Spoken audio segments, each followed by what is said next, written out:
Yeah, I will start for this event today. Good morning. Yeah. Good afternoon. Good morning. Welcome to ladies and gentlemen. Welcome to international webinar event today. Collaboration with Manipal International University from Malaysia and then City University from Bangladesh and Thulija Technology. First of all, let me introduce myself. My name is Novita and I will be hosting you for today's event. And now please let me welcome our special guest for today. Welcome to the Honorable Dr. Joseph Teguh Santoso as a Rector from STEKOM University and Honorable for Professor Dr. M.B. Shah-E-Alam as a Vice-Chancellor of City University Bangladesh and Honorable Miss Yenita as a Regional Manager of Manipal International University from Malaysia and Honorable Mr. Gopalakrishnan Kolandai as a CEO founder and CEO from Thulija Technology and Manipal International University, and then Honorable Engineer M.D. Safaet Hossain as Additional Director IQAC and Associate Professor and Head Department Computer Science from City University in Bangladesh, and Honorable Mr. Edi Jogatama Purhita as Head of Graphic Department from STEKOM University. Further, for the square of this morning agenda, we will sing our national anthems, continue opening speech by Dr. Joseph Teguh Santoso, and continue with Professor Dr. Shah-E-Alam, and the last with Miss Yenita. Yeah, and then we have a next session, continue with take a picture session, and after that we will get new knowledge from our special guest today, and after presentation has PM. Yeah. And first of all, we will listening Indonesian national anthem. So Miss Febri, you can start this session today. Thank you.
Okay, thank you for Miss Febri. And then, ladies and gentlemen, first now we will invite to the stage the most responsible Dr. Joseph Teguh Santoso as a rector from STEKOM University for give opening speech. So, Dr. Joseph, the time is yours. Thank you.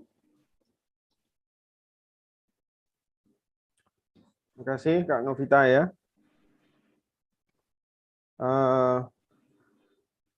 Suara saya terdengar jelas Kak Nov? Ya, terdengar jelas Pak. Oke. Oke, kalau nanti tolong diingatkan kalau ada gangguan sinyal atau tidak jelas ya. Siap, Pak. Good afternoon, ladies and gentlemen.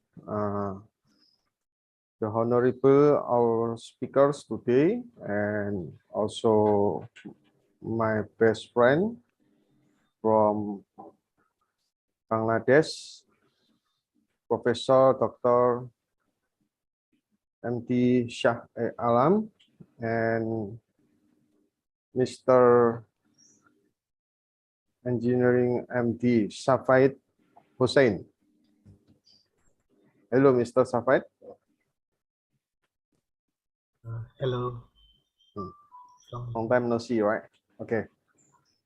And Miss Yenita from as a regional manager from Manipal International University, and my new friends, Gopalakrishnan, Kolandai as co-founder and CEO of Thulija Technologies.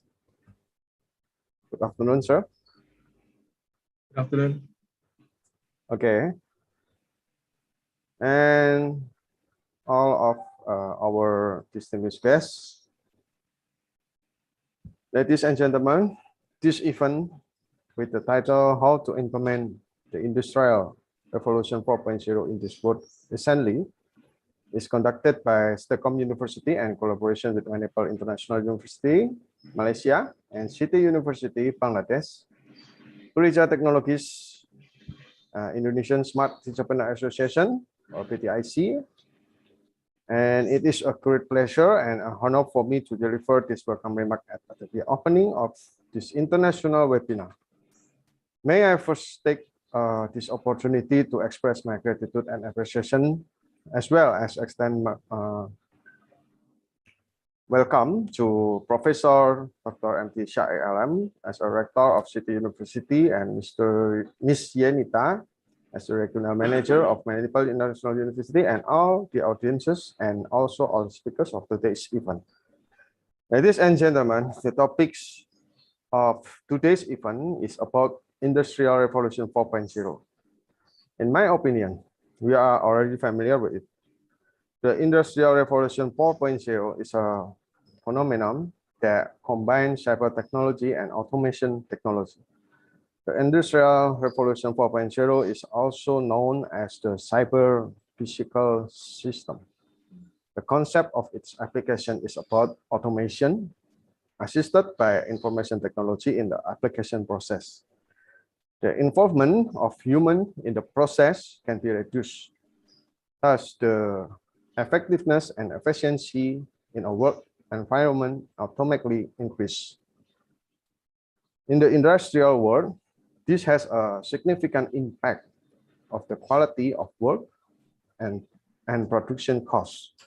But in fact, not only industry, all levels of society can also benefit from this system in general.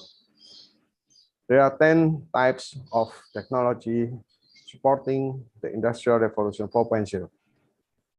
The 10 types of technology are first, Internet of Things, or IoT, cloud computing, artificial intelligence, big data, augmented reality, system integration, cyber security, simulation, autonomous robot, and 3D printing or additive manufacturing. Ladies and gentlemen, talk about the implementation of Industry Revolution 4.0. Here are some examples of the implementation of Industry 4.0 in Indonesia. It can be found in various industries, such as textiles, automotive, electronics, chemicals, to food and beverage. The aim of the Industrial Revolution 4.0 program is to push the Indonesian economy into the top 10 in the world by 2030 by increasing export activities. In Indonesia, the development of Industry 4.0 is highly appreciated by the Ministry of Industry. Another example of the implementation of the Industrial Revolution 4.0 is the IKM, Industri Kecil Menengah, a smart policy for business actors to be able to sell products on digital platform. The amount of e-commerce in Indonesia has transformed from the retail industry to technology. All the industrial revolution actually have positive and negative impacts on different stakeholders. Shortly, Industry 4.0 is all about digital transformation. The industrial era will allow automation of equipment with combined systems that can work together with each other. The technology will also have troubleshoot and track process while increasing productivity in business and manufacturing at scale. Of course, the implementation of this industry is expected to increase productivity for the welfare for many people. With the development of the 4.0 Industrial Revolution, this can be an opportunity for fellow students, especially students at the STEKOM University and others foreign university as well, to really take advantage of this opportunity. Based on the basic knowledge about IT that given by the lectures, I hope that all of you can contribute to development and implementation of the Industrial Revolution 4.0 in Indonesia and in the world. Ladies and gentlemen, that's only I can share to you all. For more discussion about this topic, this afternoon we will be presented by our great speakers today.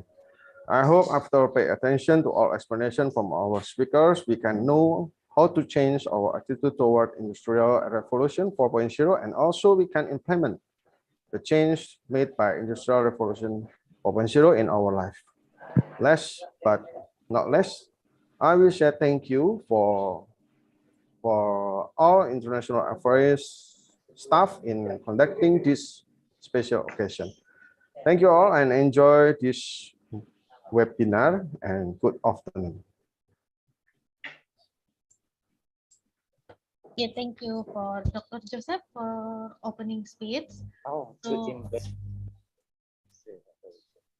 Okay.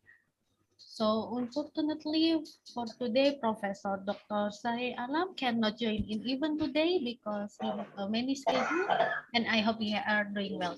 And for opening speech, we will continue with Ms. Yenita as a Regional Manager of Manipal International University from Malaysia. So Ms. Yenita, the time is yours. Thank you. All right.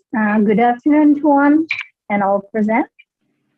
Respected Dr. Joseph, Master Com, Rector of STEKOM University, Semarang, Vice-Chancellor of City University, Bangladesh, Professor Dr. M.D. Shah-E-Alam, International Student Relation, Manipal, Malaysia, Pugalanti Dorakanu, and co-founder and CEO Thulija Technologies, Sendirian Bahar, Mr. Gopalakrishnan Kolandai, and Additional Director, IQAC, and Associate Professor and Head Department, CSE Engineer, MD Safaet Hossain, and Head of Graphic Design Department, STEKOM University, distinguished guests, my dear students, and ladies and gentlemen. Today, we all have gathered here to discuss about very important topic, how to implement the Industrial Revolution 4.0 in this world presently, which is the most vehemently discussed issue with significant implications for the future of us after the pandemic era COVID-19 in this technology update mostly. So new reality Industrial Revolution 4.0 affects business management. A critical aspect of the modern world is the high change rate. The global forces are picking up speed, economic, political, social, growing data, volume, as well as the need for new knowledge and technology. Business requirements are constantly changing, leading to rapid, efficient loss of the chosen management model. Steady progress is a key factor for productivity growth and keeping up with other companies in a new economic environment. No progression, no evolution, use of innovation management approach increases the company's change to capture market share leaving less progressive companies behind. So currently, Industrial Revolution 4.0 and digitalization are hot topics in the business community. Development of science and technology always go before industrial evolution. But there is a qualitative difference with the post-revolution.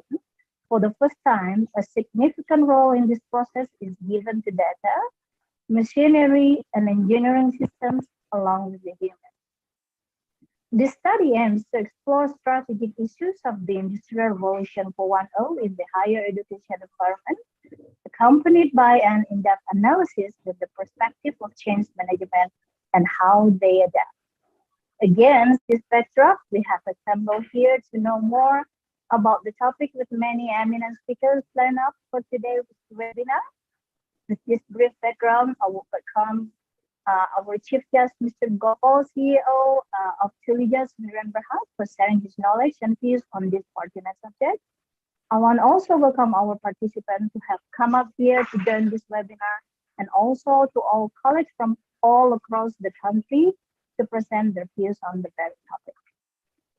I would, on the behalf of our university, again, and thank you for STEKOM University, City University Bangladesh, Thulija and Manipal International University Malaysia for making this international webinar, and would like to extend my gratitude towards our rector, Mr. Joseph, and the host for encouraging us to conduct a webinar like this today. I feel honored to welcome all the students, parents, and my fellow colleagues for taking a keen part in this important program. I'm sure that you will feel enriched with knowledge after completion of this event.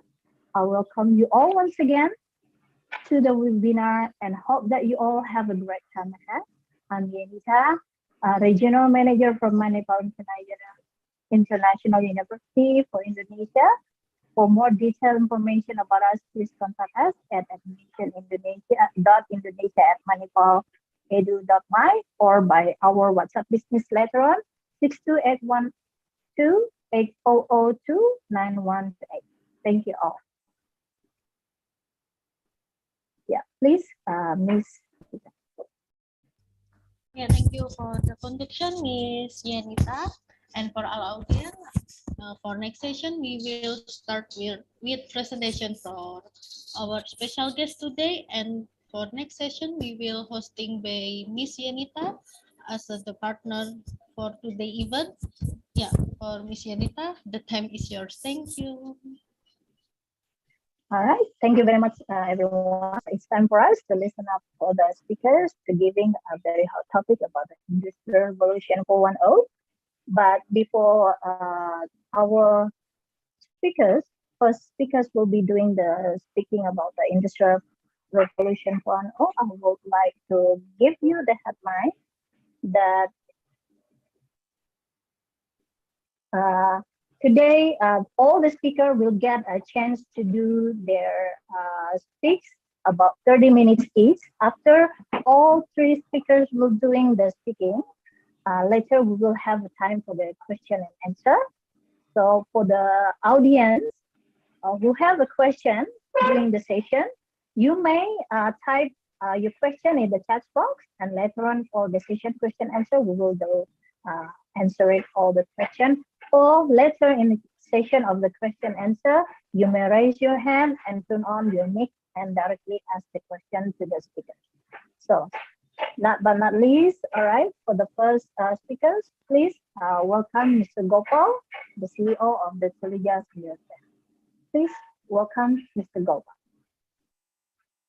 Thank you, Miss Yenita. A very good afternoon. Selamat petang semua. Thank you for inviting me to share some knowledge which I have amidst the panel, the most distinguished, very distinguished panel.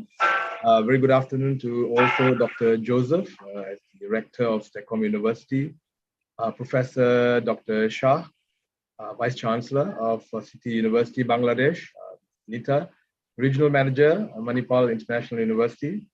Also my fellow panelists, Engineer Safaet Hossain, and also Edi Jogatama Pukita. Yeah? So looking at the panel, I think there's a lot of expertise to share with you what is this Industrial 4.0 is all about. And when I was first informed of this 30-minute session, so I was thinking, what can I say?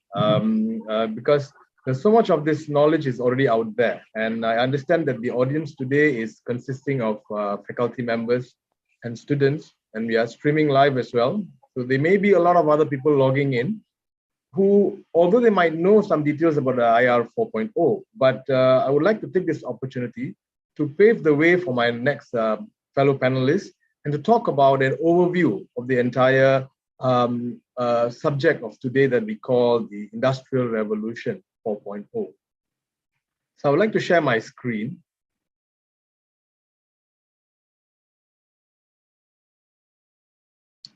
Is my screen visible? Visible, sir. Right, thank you. The topic that I would like to talk to you all within the next 30 minutes is about embracing the fourth industrial revolution. The term IR 4.0 or industrial revolution has been, it's been there, talked about everywhere, in the media, in the news. Everyone seems to be talking about it. But when we go around speaking to people, there are still a lot of people who are not very clear on what is this IR4 is all about and how does it impact us. And they have 1,000 questions in their mind. But the most important question that I want to ask you all, or maybe possibly answer during the next 30 minutes, is are we ready for it, right? So let's look at it. So before that, let me introduce myself. My name is Gopalakrishnan Kolandai, CEO of Thulija Technologies. We are a startup company. We are doing solutions, software development, and we are leveraging on most of the IR 4.0 technologies that we are going to speak about today. Our expertise comes from our years of industrial experience in not only using this technology, but also implementing the technology. And apart from that, we also run a few other businesses, such as a digital media agency, and also a training academy for entrepreneurship and upskilling and reskilling and so on. Right? And my work as a trainer, speaker, and a consultant brings me to work with a lot of the Malaysian government agencies. So I'm going to share a lot of things based from the Malaysian context. And one of the nodal agencies that I myself personally work very closely with is the MDEC, the Malaysian National Digital Economy Corporation, which is the agency which has been mandated by the government to take the lead on the country's digital economy initiative. As a champion of the digital economy, MDEC has a lot of roles to play. One of it is to drive in investments from overseas, inviting companies and organizations to invest in Malaysia. That's how Indonesia is looking to become a technologically or IR4 nation by the year 2030. Malaysia is also in that race together. MDEC is also spearheading local technology champions, startups, a lot of support systems, a lot of the grants, and also a lot of training facilities for startups. We are also taking huge effort to encourage the local SMEs and SMIs, the companies, the industries, to start implementing the industry 4.0 technologies within their businesses. So this is a tall task because although the technology is available, the adoption of this technology is also very important. And the fourth is the digital inclusivity. So the government do not want to let any of the common people get left out in the race towards the digital economy. So we want to be inclusive and include every one of the Malaysians as part of the digital economy. So this is an area which I spend a lot of time working with MDEC as part of the e-Usahawan scheme, right? So just a little bit of intro, what's happening in Malaysia. So Industrial 4.0, okay, that is the subject for the future. So, but before I take you to the future, let's go to the past for a while, shall we? If you look at the screen, right, okay, this is a picture of a street in New York City in the year 1900. Okay, there's a sea of horses and carriages, you can see. Okay, horses and carriages. Can you locate a car?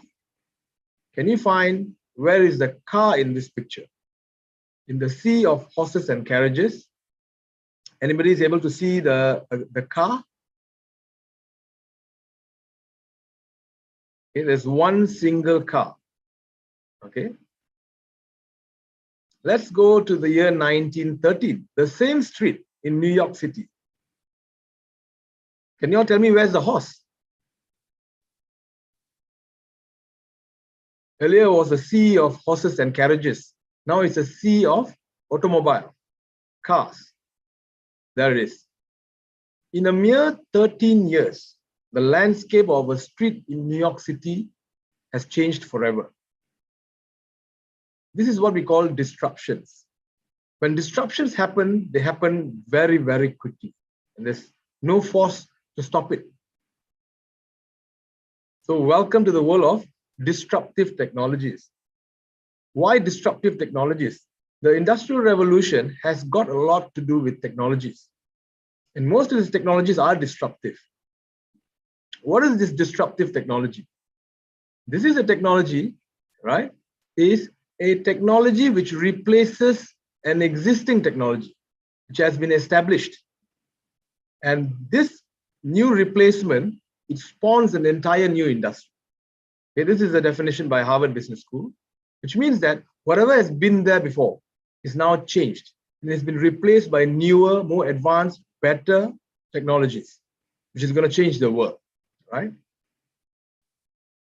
And this disruption is something which is continuously happening. If you look at the last 30 years, for example, even in the digital world, there have been a lot of disruptions.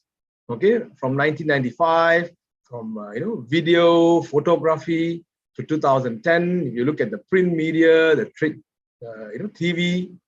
2015, you have the banking sector, the automotive sector, the retail and the education sector, and now 2020, 20 and beyond.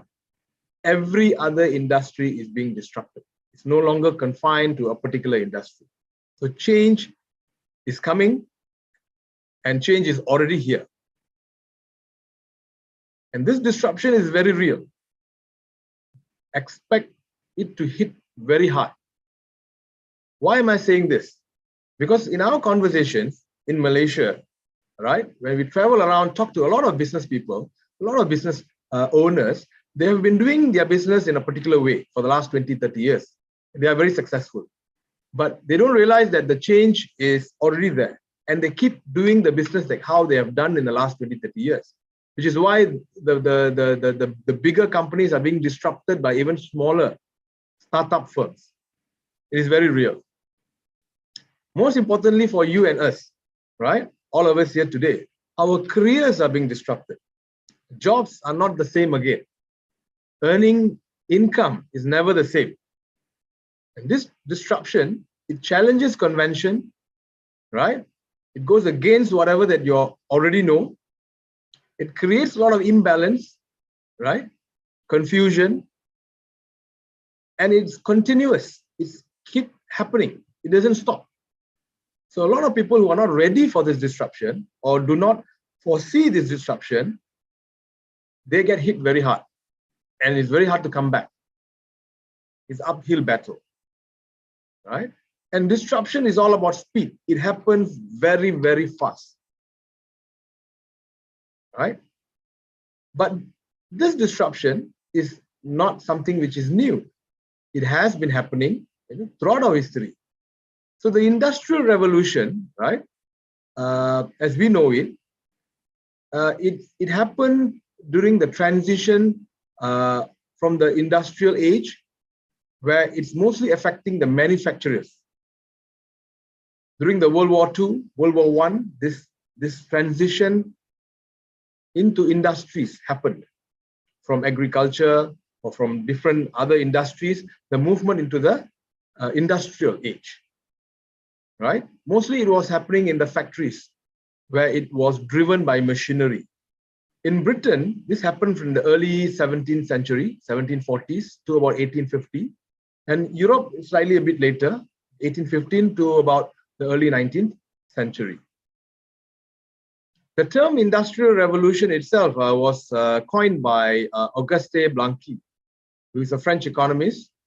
Okay, and he termed this to denote the change from agricultural and handicraft economy to a more machine-based economy. And this industrial revolutions goes through several phases. There have been 3 other phases before this, the 4th phase. There's been Industry 1.0, 2.0, 3.0, and now we are in the Industrial Revolution 4.0. The first Industrial Revolution is steam-based. It's coal-based, right? That was in the 18th century. A lot of the technology at that point of time were based on coal technology, firepower, a natural resource. Then came in the second Industrial Revolution. There was a shift to electrical or energy-based mass productions. More recently, the third Industrial Revolution, it was computer and internet-based knowledge, late 20th century. And currently, we are just at the forefront, at just the beginning of the 4th Industrial Revolution. It is just beginning, right? And this is an age where technologies such as artificial intelligence, big data, IoT, cloud, all of this, which we're going to look into a little bit more detail later on, right? So this is a knowledge-based economy, which are more reliant on skill and expertise. The term Industry 4.0 itself was first introduced by the German government in 2015, and it represented a mass of technology grouped together, working together cohesively, right? And different countries all around the world have different terminologies or different terms which they use to refer to the Industry 4.0, right? In the US, it's known as manufacturing renaissance, right? Some of it they call the smart industry. Some call it production 2030, and so many other different terms. But all of it are generally referring to the same transition that is happening now. And this Industrial 4.0, it impacts mostly businesses across board. Okay, it affects how products are manufactured, right into the design of a product, the processes of the business development or the product development. It disrupts also how the products and services are delivered, the supply chain, the factories, the logistics, the inventory planning and management, and it also affects the customers on how they buy and how they experience and how they connect with the product and services. So the change is across board, everywhere, right from product ideation and development, right up to sales and marketing. As Dr. Joseph mentioned earlier, this IR 4.0, it encompasses various technologies. And these technologies are branching out into numerous other minor technologies or micro technologies. But the core, there is about 9 to 11. All right, I'm going to highlight a few of those technologies which are making very deep impact, and every business or every student should be aware of, right? So stuff like data analytics, Internet of Things, right?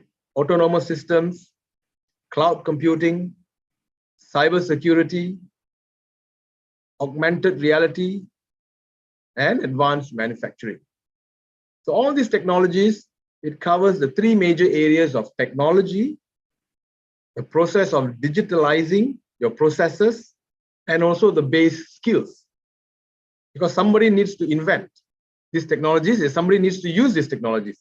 So skill is a very important aspect, especially in the context of a university, A lot of the students who are graduating would want to equip with themselves with the relevant skills, which will make them employable. Any skills obtained in these areas is highly in demand. The key difference between the previous industrial revolution and the fourth industrial revolution lies in the complexity of technologies. If you look at the previous three revolutions, industrial revolution, these are dealing with very narrow domain of technology or skill sets. The fourth industrial revolution is more complex. It not only encompasses the value chain, the product and service, but also impacts the business models and also the customer access. And we have multiple technology all coming together, working seamlessly together, or not so seamlessly. Now, all this technology is in the phase of being perfected. There's a lot of room for growth, right? So some of it might not be so perfect, but it's definitely leading towards that, right? So the complexity is in the number of technologies and the skill sets required to make this Industry 4.0 work. So that is a challenge. Let's look at one of the few technologies which we know it's there, but we might not, some of us might not know how it is being used. One of it is the AR, or it's called augmented. So we know augmented reality, and there is another thing called virtual reality, AR and VR. So AR is basically a technology which superimposes a computer-generated image, right, in the digital world, right? It gives you access on how that image would look like digitally, even before it is produced physically, right? So this technology is impacting a lot of industries, especially education. Now, a lot of universities around the world is experimenting how to incorporate augmented technology or augmented reality into the education system. Whereas we know that in the past 2.5 years, there was a lot of due to the COVID, pandemic. There was lockdown everywhere. People couldn't go to work. Students could not go to school, could not go to university. A lot of the education happened from home, right? So many of the universities already had some sort of a e-learning system or a learning management solution in place. But now we are understanding that this process is not yet the best or optimized. How else can we make the learning much more effective? So come augmented reality, whereby the students will have a feel as though they are in the class, right from home, right? So they use it by using a combination of devices which can trick the mind to feel as though they are not at wherever they are, okay? The travel industry is one such industry which was deeply impacted by the pandemic. Augmented reality can offer a different experience for those people who are not able to travel. Imagine this scenario. You're sitting in your room, in your bedroom, wearing a device, and you are experiencing having coffee in Paris by the Eiffel Tower, right? Not only do you think that you are in Eiffel Tower, but your brain is actually fooled into thinking that you are physically in Paris. This is the power of augmented reality. Imagine going to a shopping mall, especially for the ladies who likes to shop, right? You like to try on a lot of dresses, right? The guys, not so much. Probably we'll try one or two and then we'll choose one. But the ladies spend a longer time trying it on.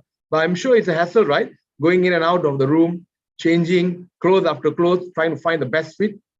Imagine going in front of a screen, and in that screen, you see your image, and in that image, the dress which you like is already fitted to you. You get to see how you would look like wearing the dress, and your size and the perfect fit is obtained through technology. So all these are already in place. Technologies which are already being implemented in countries like China and the US and so on. And Google Glass and smart glass, eyewear which you can wear, but only you can see things that you want to see, which is projected right into your eyelid. So another implementation of augmented technology, right? So I'm just going to play you a short video to show you a practical implementation in the business world.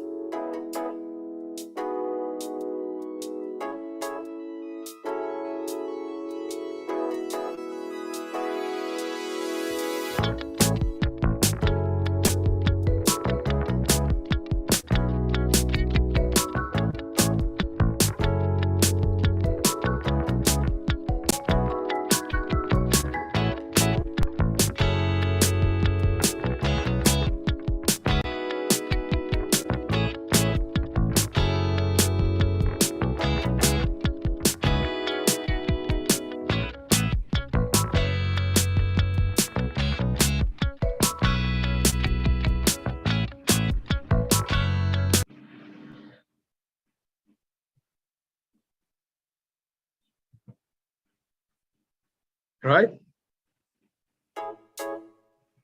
So some of the implementations are such as games such as Pokemon Go, also extensively uses augmented reality.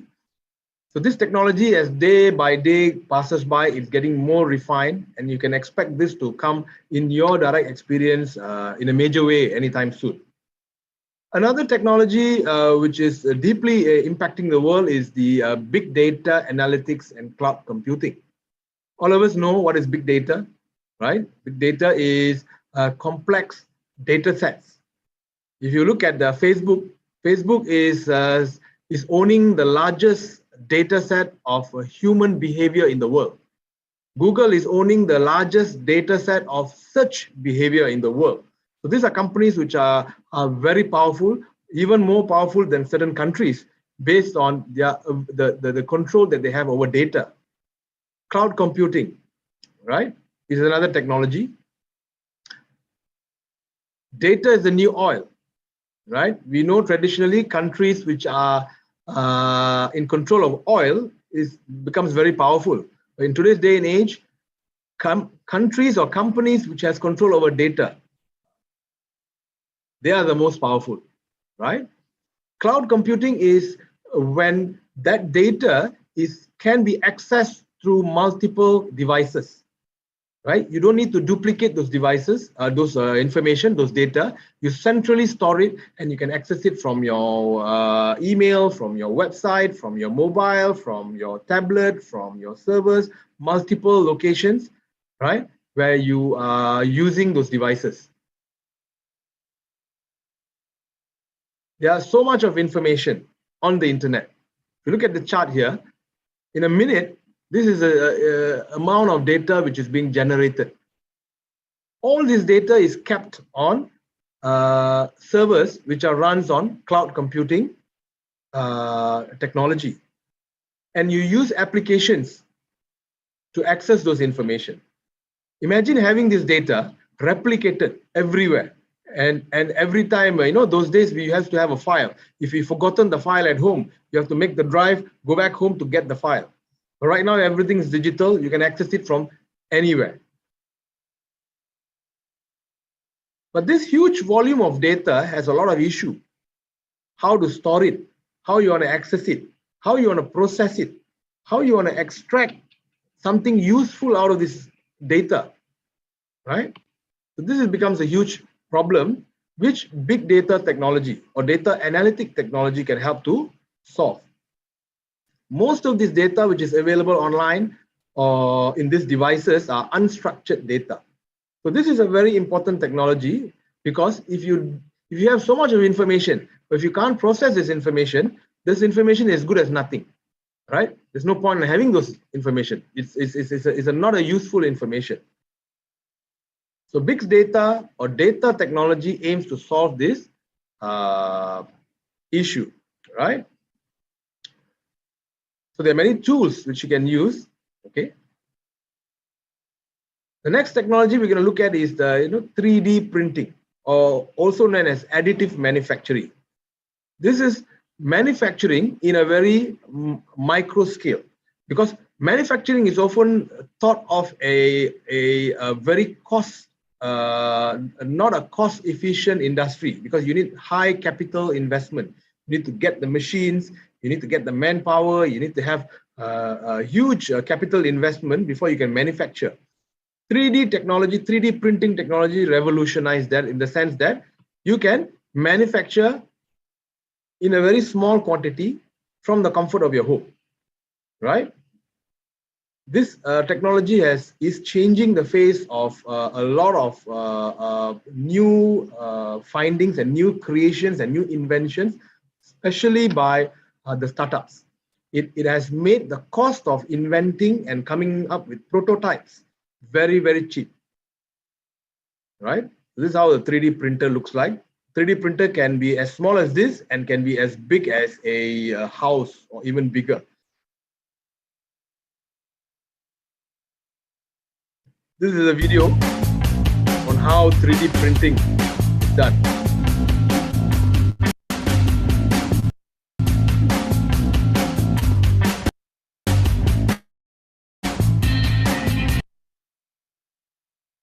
Right?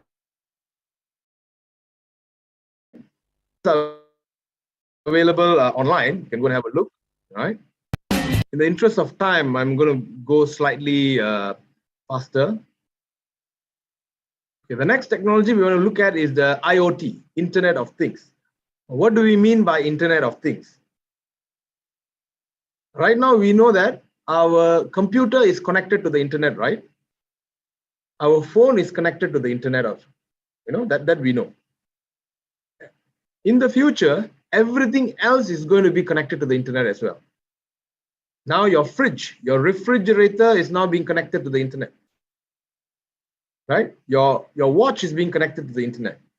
Your glasses, your spectacles that you wear is being connected to the internet. And soon, every other thing will be connected to the internet. That is the Internet of Things. Right now, the smartest things we have with us is our phone. Not even us. Our phone is smarter than us, right? Eventually, every other thing will become smart, right? So we have the Internet of Things, okay, which directly related to a smart factory. Not only a smart factory, your home can be smart as well, right? Your TV and your radios and your kitchen appliances and your household appliances and your electricity, everything can be connected to online to the internet and be controlled and manipulated. So I think a lot of our homes are now in the process of becoming smart. So this will change how electricians work. Right now, we call electricians to solve our light bulb or our electric issues, So students who are doing electrical engineering or are studying to become, to provide those services in the future, so it might be a different scenario altogether, right? And from a smart home, you have a smart city, you have a smart hospital, you have a smart highway, everything is going to become smart. So technology will become smart, humans will become not that smart. Maybe that is the outcome. We don't know, right? Another very key area of IR 4.0 is cyber security. We don't realize this, but security is the biggest risk in all this effort of going online and adopting technology, because we don't know what sort of data or personal data or private data that we are exposing. We're happily going and doing shopping, online shopping. You're happily doing online banking. We're happily doing so many things online, but we don't realize whether those information that we are readily sharing with our businesses and with our companies and organizations, are they secure? Is it secure or not? So cybersecurity is a connection between technology and also human values and ethics, integrity, right? Confidentiality. So in the rush to become technologically very savvy, a lot of companies are developing applications and softwares, and they are not putting in the relevant, secure, and safe measures. So we as a consumer, although we are excited, we need to be very aware on who is our company or what sort of application and platform which we are giving information. Because that can mean a huge risk, because there's a lot of cyber crime or cyber attack, such as malware, phishing, password attacks, and so on. So this is one of the very critical areas of IR 4.0. Skilled people in this area or skilled talents in this area will be very much highly in demand, because pretty much everything will be digitalized. And the risk is much higher. AI is another term which we often hear, right? So AI, one of the biggest fear among university students or talents or fresh graduates is that, right? Is AI going to replace my jobs? Will robots take over humans? Right? So AI will transform jobs in the sense that a lot of automation, a lot of systemizing, a lot of platforms will come and replace the jobs that people are existingly doing now. So if you are a fresh graduate, the risk is that in the next 5 to 10 years, your robot or your software or your system can do a better job than you. So therefore, you will be replaced. So that is the risk. But there's also a lot of opportunities. New technologies will grow. New way of automating, making money. Even making money will be automated. Next is the autonomous robots or robotics. Right? This is mainly very predominantly used in the manufacturing. Like drones are becoming very commonplace. Self-driving cars. Every other car manufacturer in the world is working on self-driving car technology. So what will happen to all these taxi drivers, the Uber drivers, Uber, Gojek, Ola, Grab? You don't need a driver anymore. They just need a car. Drone for farming, for surveillance, for security, for photography, filming. Right? Police don't have to chase you. The drone will chase you. We have seen this enough in science fiction movies, but it's becoming a reality. So drone industry is one of the fastest growing technological area in the world. It's a huge prospect. Blockchain is another technology. You might not be familiar with blockchain, but I'm sure you have heard of Bitcoin. Bitcoin is based on the blockchain technology. I will not go into the details in the interest of time, but there's a huge application potential for the blockchain technology, right? Bitcoin is one of the early implementation on how blockchain can be implemented, right? So let's come to job. So with all this revolution which is happening, can you get a job? Or will you be employable in a digital economy? The fear is that the robots might change, might replace you, right? But the fact is, the robots or the automation will replace very low-paid, physically demanding, dangerous, and repetitive. This is the kind of jobs that no humans want to do. We want to do high-value jobs. The robots will take over all these kind of low-end jobs. So it's our responsibility to gain higher skills to be able to compete, right, in the job market. So skill adoption is one of the major areas that students and also fresh graduates will need to think of if you want to be employable. You need to start matching your skills with their job requirement. You need to think ahead. Even before you graduate, you need to know what are the jobs that you want to get and what are the skills which they require, and start gaining those skills. Data-driven job matching will be the norm in recruitment. recruiters or employers will be employing AI and data-driven technologies to recruit. So that even that recruitment will be automated, right? So there will be a lot of machine learning and AI technology in doing the job matching, which is already happening, right? So I think I'm just touched 30 minutes.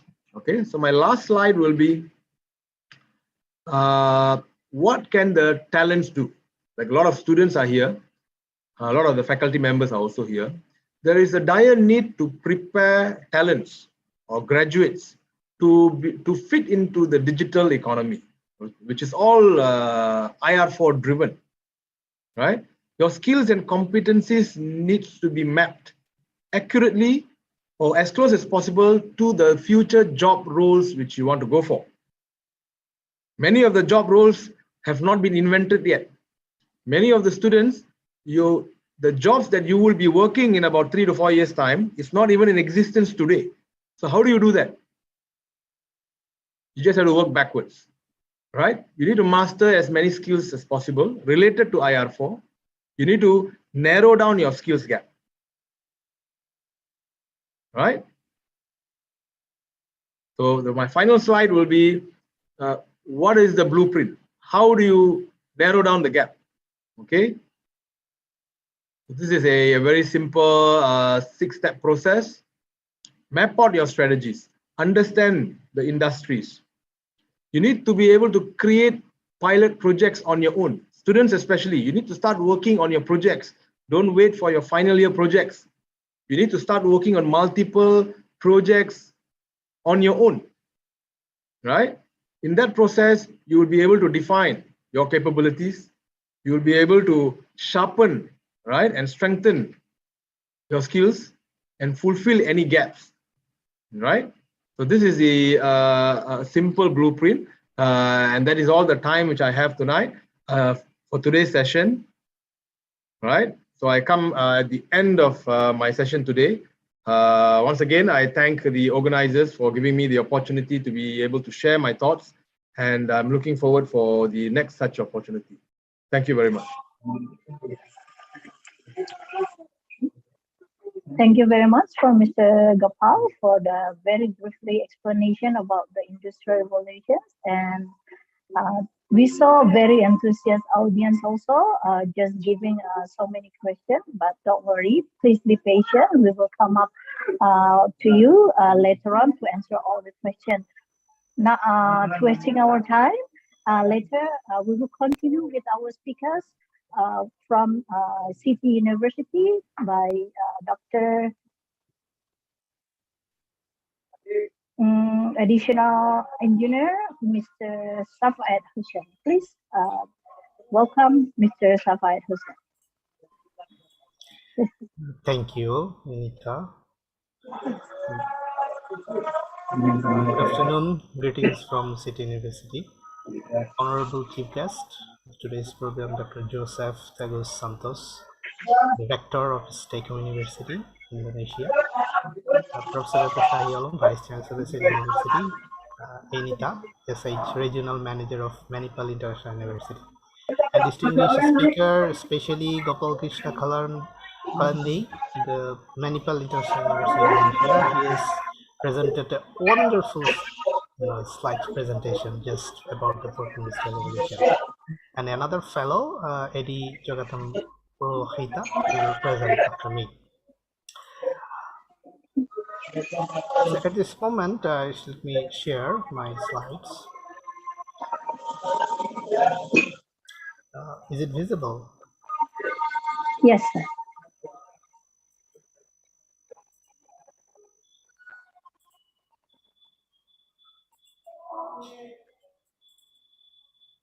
Okay, is it visible and am I audible to you? It is audible and visible. Thank you. So let me, at this story, the City University Bangladesh has a collaboration MOU with the STEKOM University on 15 June 2022. So it is all about 1 year anniversary celebration with the two countries So, and this collaboration with the academic research, and we hope we still have a good opportunity for the collaborations, that since only 1 year have passed, so we expect that long live our relationships. So the University of Bangladesh has a collaborations MOU with 4 universities: STEKOM University Indonesia, Wuhan Institute of Technology China, and City University Malaysia, and University of Malaysia Perlis.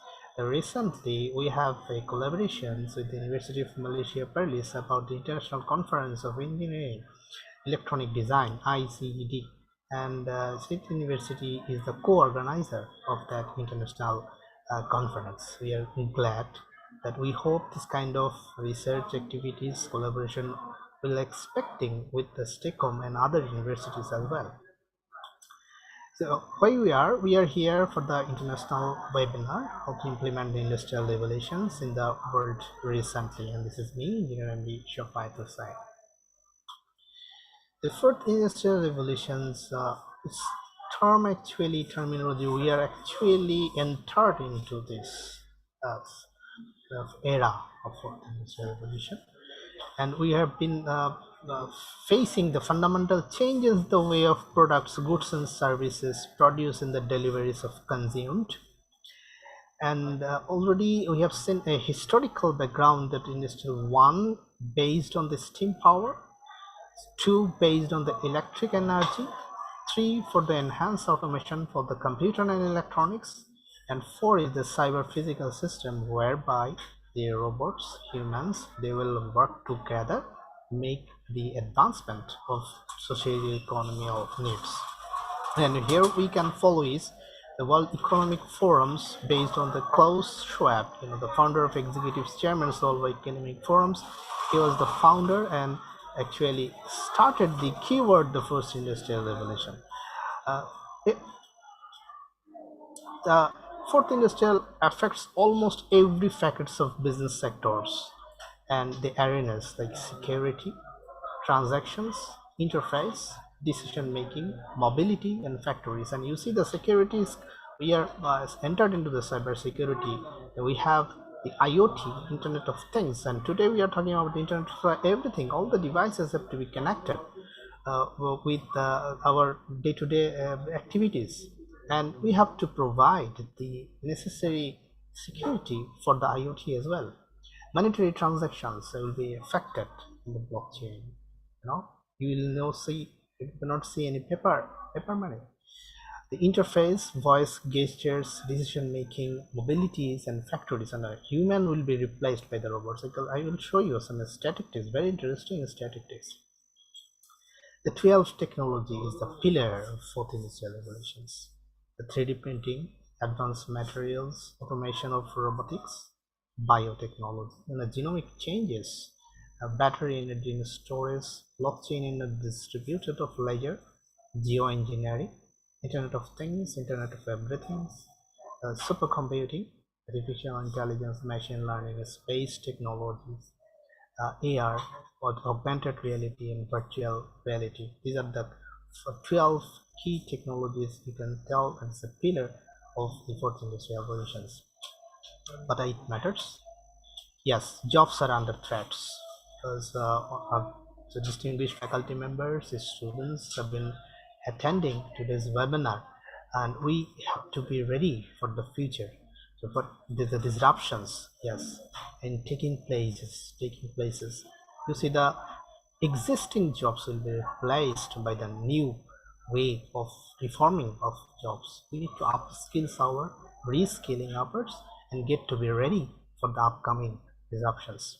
So you see here the times, legal assistant, journalist, finance assistants, they will be replaced in a new way of digital dominant, also the digital dominant of activities. They have to be, actually get ready for the internet opportunities. Jobs that did not exist 10 years ago will be coming with a higher necessity, and our graduates we are producing today. So after graduation, 4 years of graduation, that might be these jobs might be obsolete. We should be make them ready, train them for the upcoming job So the bloggers, social media managers, drone operators, apps developers, social media strategists, or data scientists, these are the new sports and opportunities job sectors is coming to ours. So we should give emphasis to make our human resource ready for the upcoming. Are we ready? Yes, that is your questions. Because our existing curriculum might not change as fast as we are moving forward. I can show you a very interesting statistics that Malaysia ranked 31 in the use of world. This number one is the Korea. The others countries 13 is Japan. So it's a mobile phone penetration 146%. 22 millions of internet users and 18 millions of active social media users, 7 million online shoppers.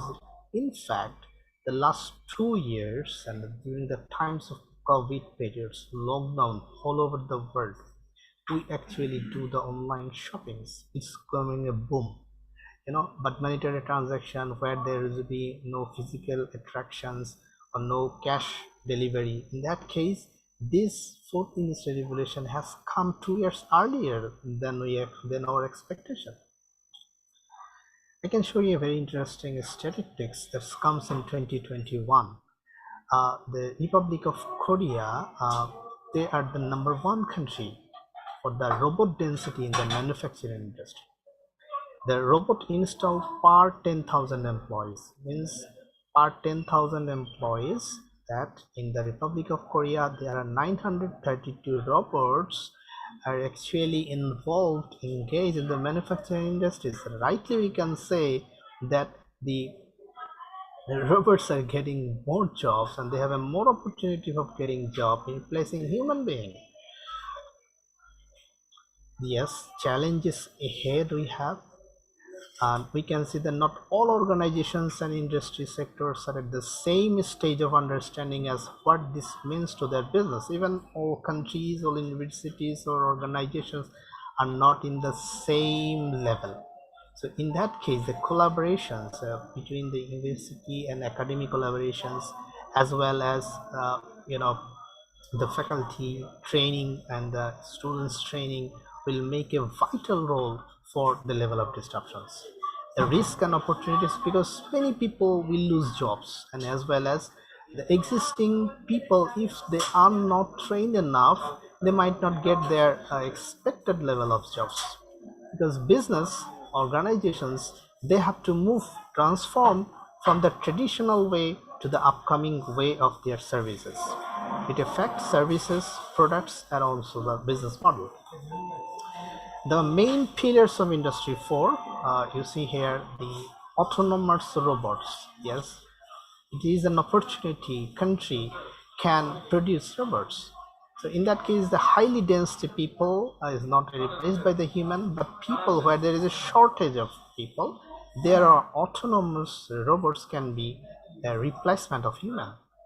Simulation, system integration, industrial IoT, cybersecurity, adaptive manufacturers, augmented reality, big data analytics, and cloud computing. And in fact, during the COVID, we have faced, for an example, like collaborative working.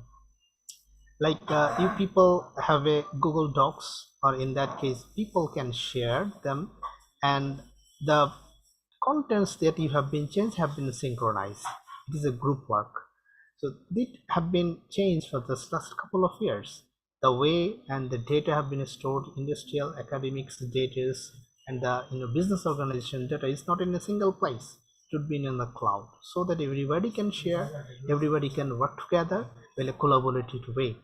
So in that case, the technology make a vital role, because robots deals with the design, construction, operation, which replacing humans on assembly line.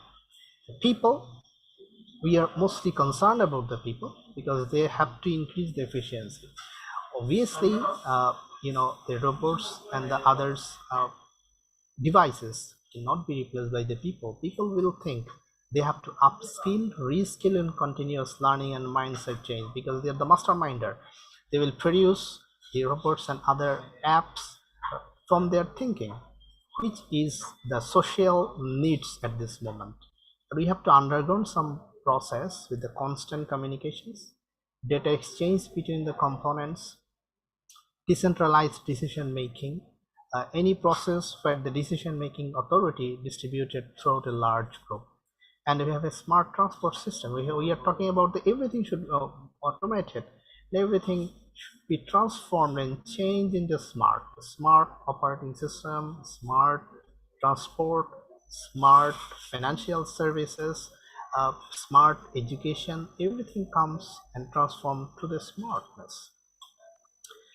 Sorry, Mr. Hossain. Yes. I think your slide is moving slow.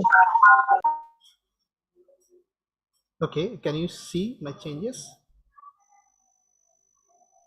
Yes, now we can see. Thank you. Thank you. Social changes, yes. The social changes impacted. Most of the people during this COVID time, they stay at home for academic purpose, for office works. The life have been changed. Your home transforms into an office. And you can do webinar, you can do meetings, you can do international collaboration, everything you can do at your home. So in that case, social change and impact comes into human minds. And also sometimes we have a human machines interactions, the change in recognition of human identity and job topology of commonplace. We have a virtualization, like real virtuality, as you feel that you are as if you are in the classroom. And we are thinking we are also moving forward to the metaverse, is another world where you have an avatar exist in a virtual world. So in that case, you may do parallelly 2 or 3 meetings at the same time. Hyperconnections with the human things, transformation into hyperconnection society, where the internet of everything, that another keywords, that hyperconnection causes new groups of behavior pattern. Industry for the benefits parallel, shorter time frames, work with existing infrastructure, fail fast and learn, and the low cost. Yes, in that case, customer get the service and the product with a least cost than they are actually buying at this moment. Flexibility, availability, anytime they want, any products on demand they can purchase, and they can actually fill on that. IoT is a big role, and I can show you the statistics that by 2020, 30 billion objects by IoT will consist of about 30 billion objects by 2020, and that the global market value of IoT will reach $7.1 trillion by the same year. And you see my left pictures displays the industrial automations based on IoT. Today we're talking about the Internet of Everything, where the Industry 4 environment is smart grid, where the telecommunication sector, electronics manufacturing, smart buildings, smart homes, social web, business web, internet service, smart logistics, smart mobility. It have an internet of people, where commoditized services, open source, just in time, because whenever you need, you have a demand and go for it. This is available. Virtual reality and augmented reality will face, because this 2 years we have been mostly conducting our class depends on the learning management system elements, Zoom or Meet and others team. But it's a COVID situation also day-to-day deteriorating, because the fourth wave is actually knocking all around the world. So in that case, we don't know what will happen tomorrow. In that case, we should be prepared ourselves. Like augmented reality will soon affect the conventional learning process. Faculty, teachers can create an illusion or simulations in the classroom, as if the students can feel the virtual and also the physical, both arena in one place. And the aired animated content in the classroom lessons could catch a student more attention and dynamic day. In the online sessions, we can show the audio visual so dynamically, but in the classroom, it could be replaced with the augmented and virtual reality. We can move around any kinds of video projections and simulated environment to them. These are the opportunities in the scope, and we need to build more contents regarding the actual augmented reality and the virtual reality. Before we move forward, I can show you a very interesting video that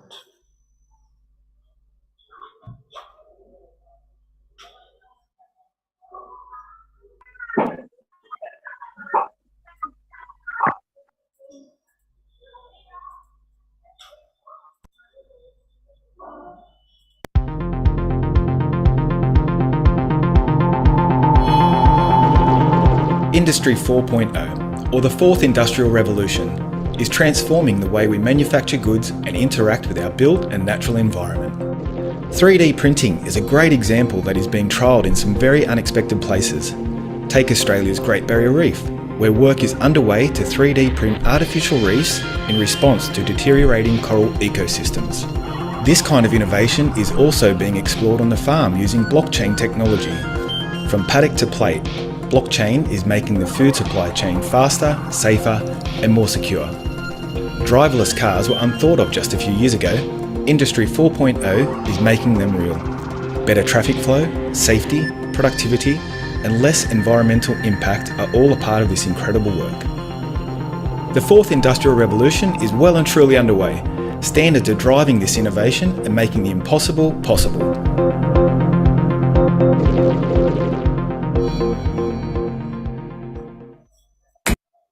Okay, now let me show you a very interesting that Amazon Go.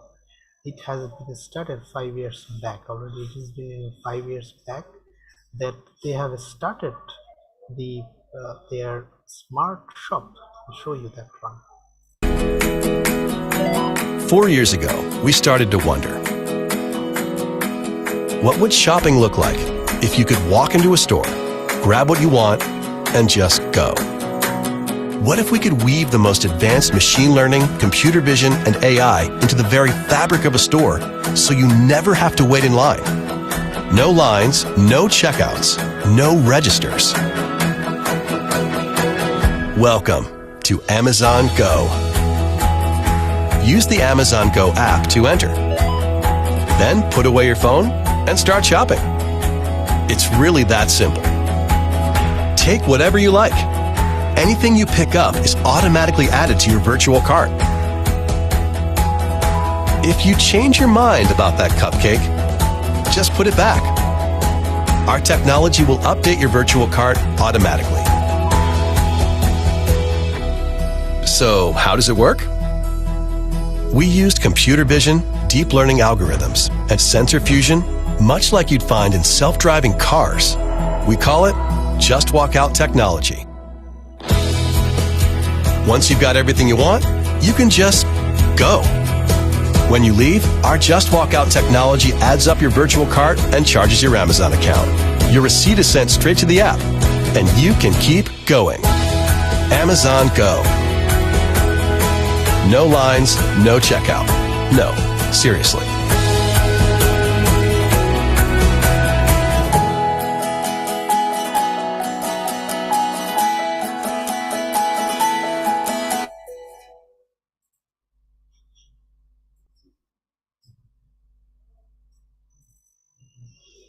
Okay, I'm coming at my last slide.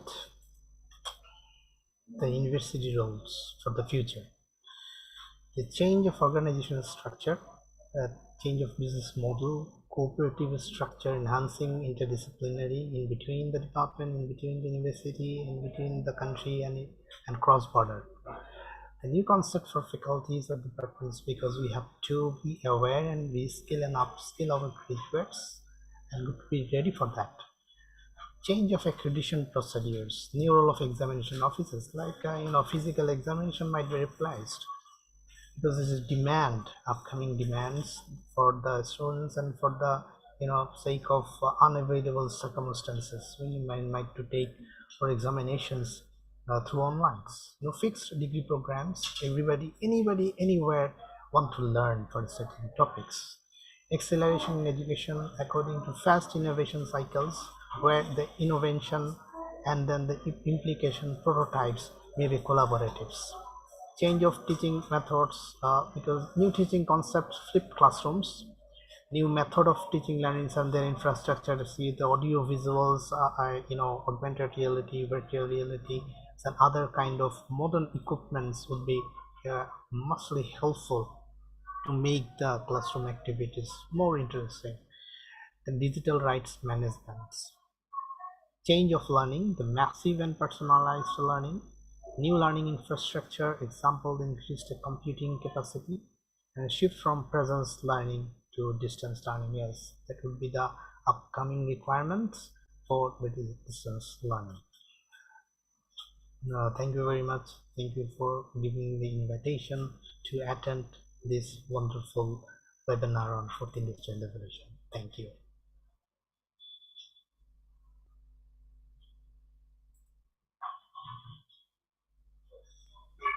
Well, thank you very much for Mr. Hossain to give the birthday explanations about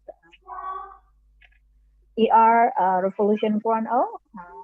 And thank you very much for all the audience who's waiting for all the explanation from all the speakers. Don't worry, don't go. Later in question answer session, we will answer all your questions. And this is the last our speakers about explanation of the Industrial Revolution 4.0. Please welcome Mr. Edi Jogatama Purhita from STEKOM University. Please, Mr. Edi, time is yours.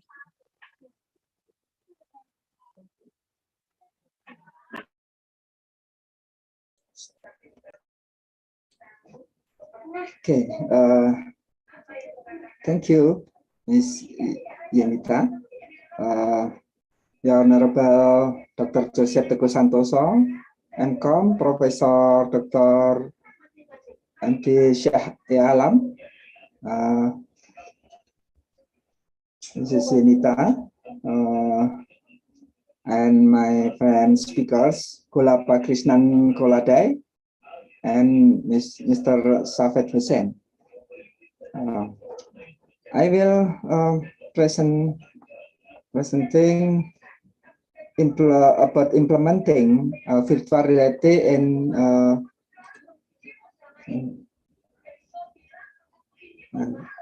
excuse me. I will share my screen. Okay.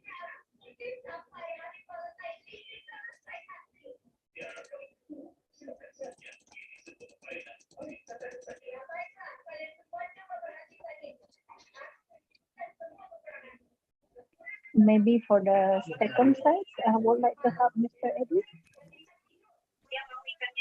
Apakah bisa Pak Edi?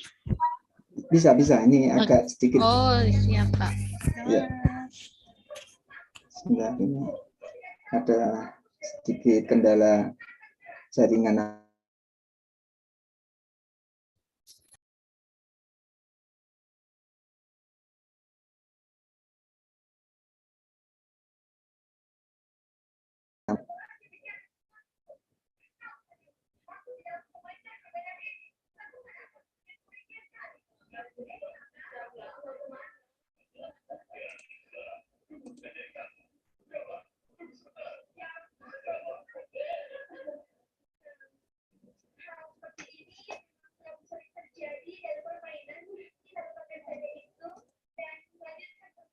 Is my presentation is appear?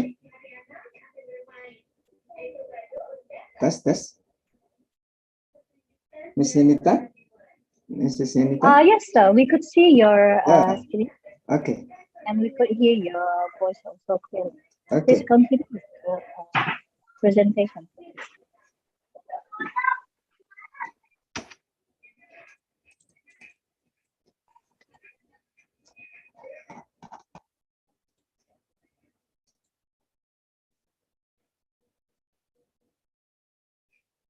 My paper is about implementation virtual reality as a media to support school promotion. We know that education service marketing is school as community support institution dedicated to serving the needs of education service customers. To the need for education service, there was an education service marketing activity. In marketing of education service include activity and tools to consistently and effectively promote schools as the best education choice for students and parents. Education service marketing tools include brochures, newspaper, advertising, or school website.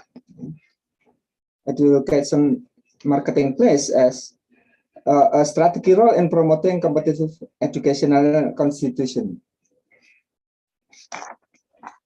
And education service marketing, marketing is necessary. Change in the increasing dynamic world of education required marketing and marketing educational service. And marketing is promotion. Marketing as a promotion step amidst the increasingly competitive world of education and offering program for students. And marketing is positioning. Promotion will introduce the advantage of an education institution and position itself as the best institution in the eye of the public or society. And marketing is strategy planning. Dynamic environmental change required adjustment by educational institution.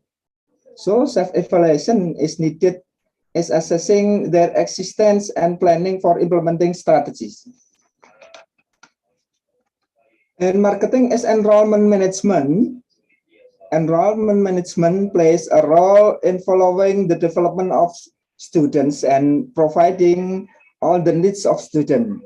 When the students have become alumni, they can play an active role in promoting their alma mater. Now, in pandemic era, school is closed during the COVID pandemic. All school activities stopped, learning activities stopped. People could not access school directly. So we require promotional media that can provide a real picture of the location and facilities of the school remotely. So there is no need to come directly to the school location and can get it online. The problems, how to make promotional media that can give a pictures as if it be real, informative, interactive, can use during a pandemic, and spread widely about the location and facilities of the school. This design solution is we can make video, virtual reality video.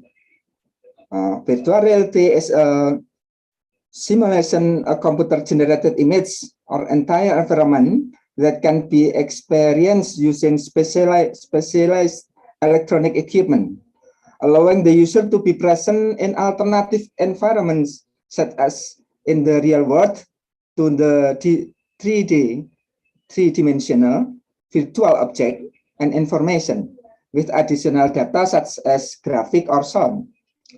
The form is a 360-degree video that can capture the entire scene, where the user can look up, look down, and around it, and allows the user to interact with physical and virtual objects. This new reality can create unique experience that expand opportunity and direct user engagement. This is we can see in this picture that in virtual reality or in real place, the key element of experience using virtual reality, one, we can make virtual world as a three-dimensional environment.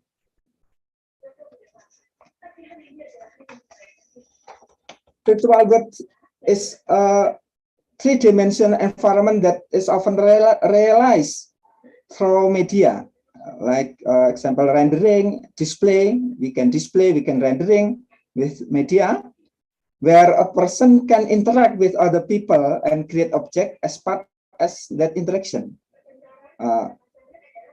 Key element 2 is immersion. Immersion is divided into 3 types, namely mental immersion, that mental users are made to feel like they are in a real environment.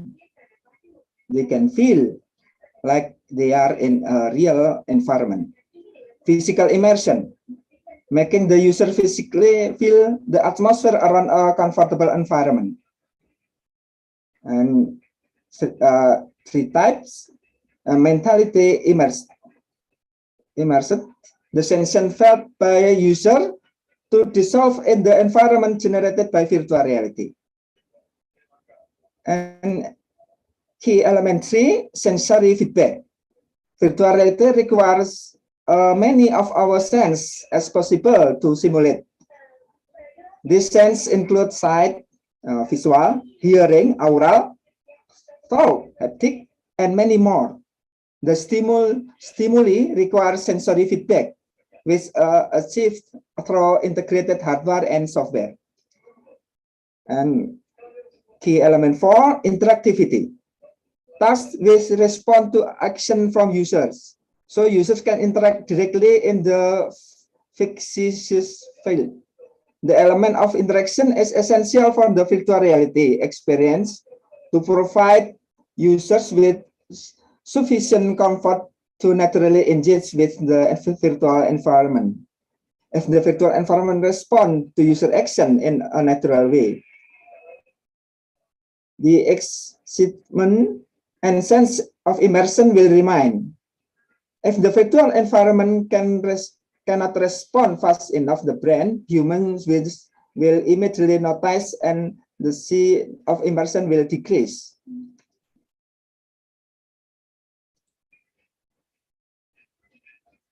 Virtual reality device used.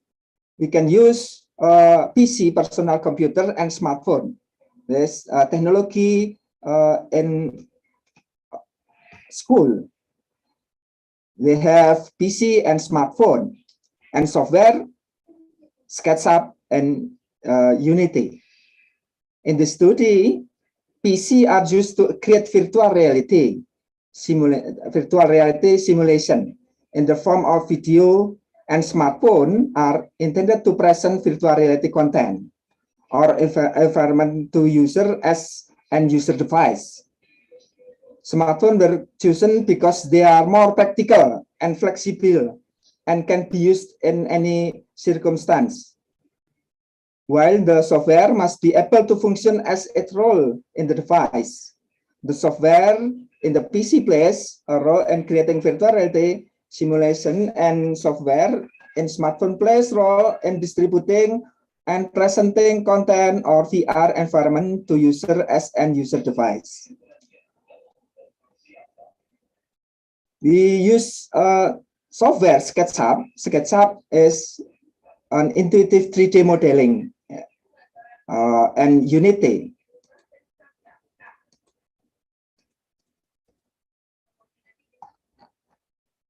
Sketchup is an intuitive 3D modeling application that allows us to create and edit 2D and 3D models using the patented push and pull technique. Use push and pull device. Designer can turn any flat surface into 3D shape. For example, this is 2D. We can make 3D with a Sketchup with push and pull technique. So you can do this, click on the object and after that drag until you like what you see. Sketchup is a program that used for various projects and 3D models such as architecture, interior design, landscape architecture, video game design,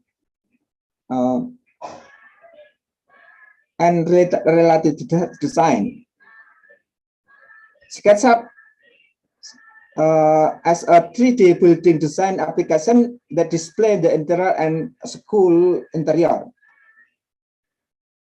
We can make school interior and exterior with SketchUp. Then we use Unity. Unity is an application used to develop multiplayer games platform design to the easy to use. Unity is good and full of integration with application professional one. Editor in Unity was created after thousands of hours which have been spent to make the numbers one in the sequence top ranking for game editors. Graphic in Unity is made with high-level graphic for OpenGL and DirectX. Unity support of all formats, especially common formats such as format of art application. Unity fits with a 64-bit version and can operate as Mac OS operating system and Windows, and can produce game for Mac, Windows, iPhone, iPad, or Android. The product specification developed are video virtual reality. Dimension are or video frames are 750 and 1334 pixels. The duration of the video is about 5 minutes. Video contain the form of environment and facilities, school name, jargon, accreditation, address, fees, list, study program, job opportunities, school building, extracurricular activity, and achievement. Hardware used to play video are smartphone and computer. We can play video virtual reality with PC or smartphone. Software or application use is Unity and SketchUp to build, and we can play with YouTube. The video format used is MP4. The minimum video size estimate to be around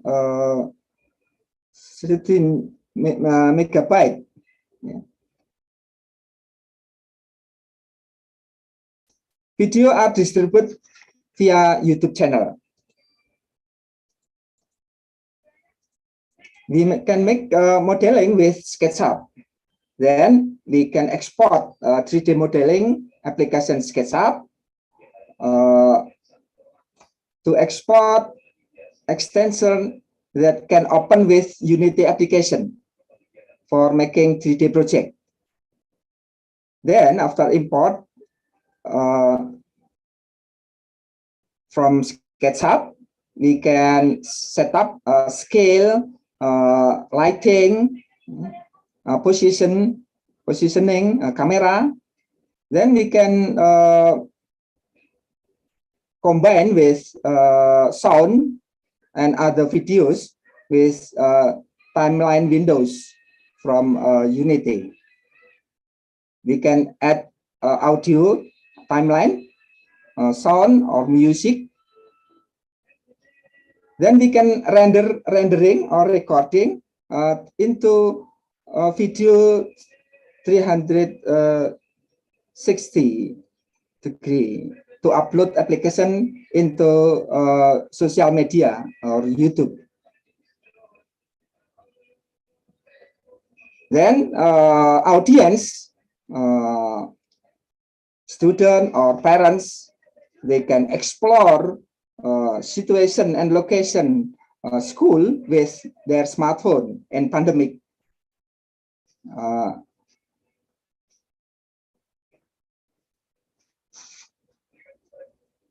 The system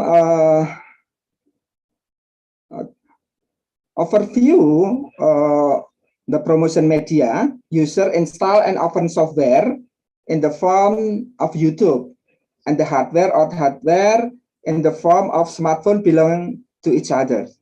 They can use PC or smartphone search for the YouTube channel, or you can also to be shared link and click on the desired videos. Users can enjoy 360 videos using VR glass or not.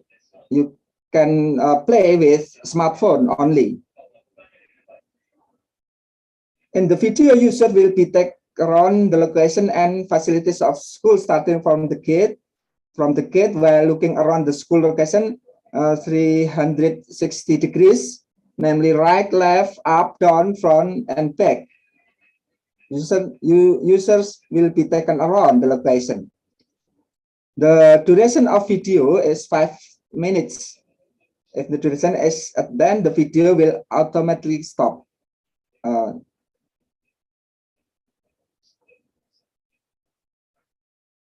All this necessary the technological devices are already in school.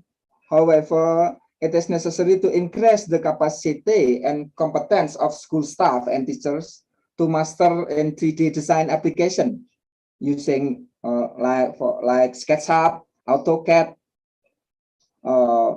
and another 3D application software, and can make VR promotional videos from the school environment as a means of school promotion.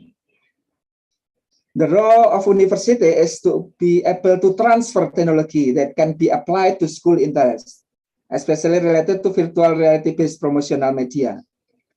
University community service activities at school are indispensable for the technology transfer process in the industrial era 4.0. We can see video. Febriana, can you place video virtual 3D?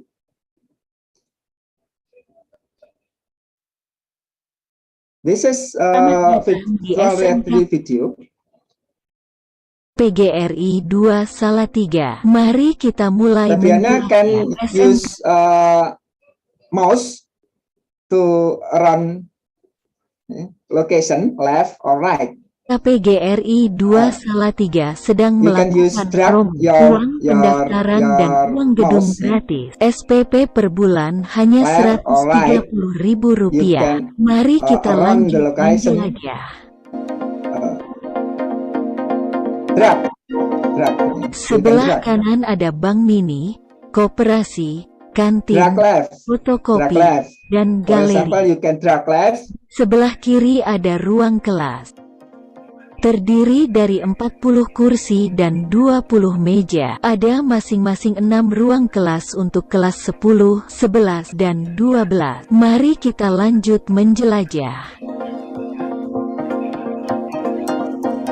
Di depan ada ruang lobi untuk tamu yang berkunjung ke sekolah. Di sebelah kanan dapat dilihat ada lapangan untuk upacara, olahraga, dan your mouse to drag around left, up, or down. Drag, click, and drag left. Mungkin coba saya putar dari tempat saya aja. I can play from my place. Okay.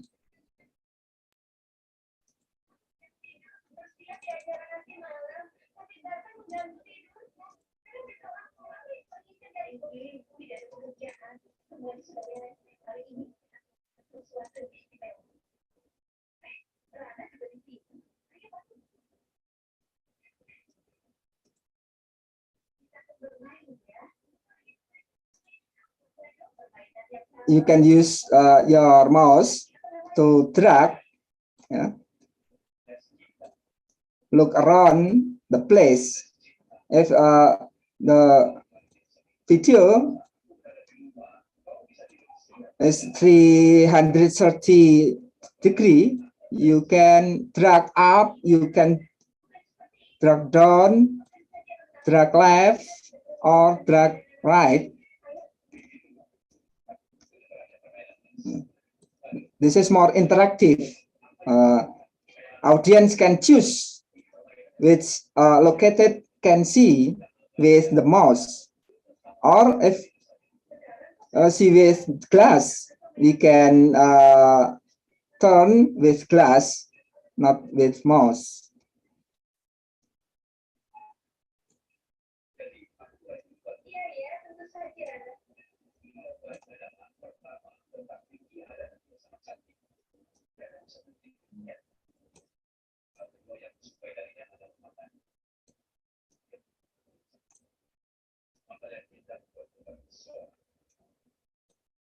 In pandemic, parents cannot go to school, but they can see with video and YouTube to look around the located of school.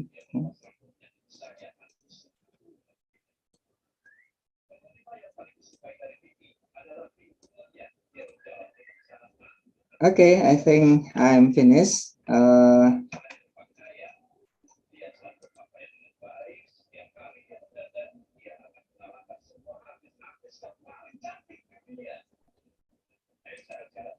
Thank you for your attention. This is my idea for using virtual reality to make promotional media in the school. Thank you.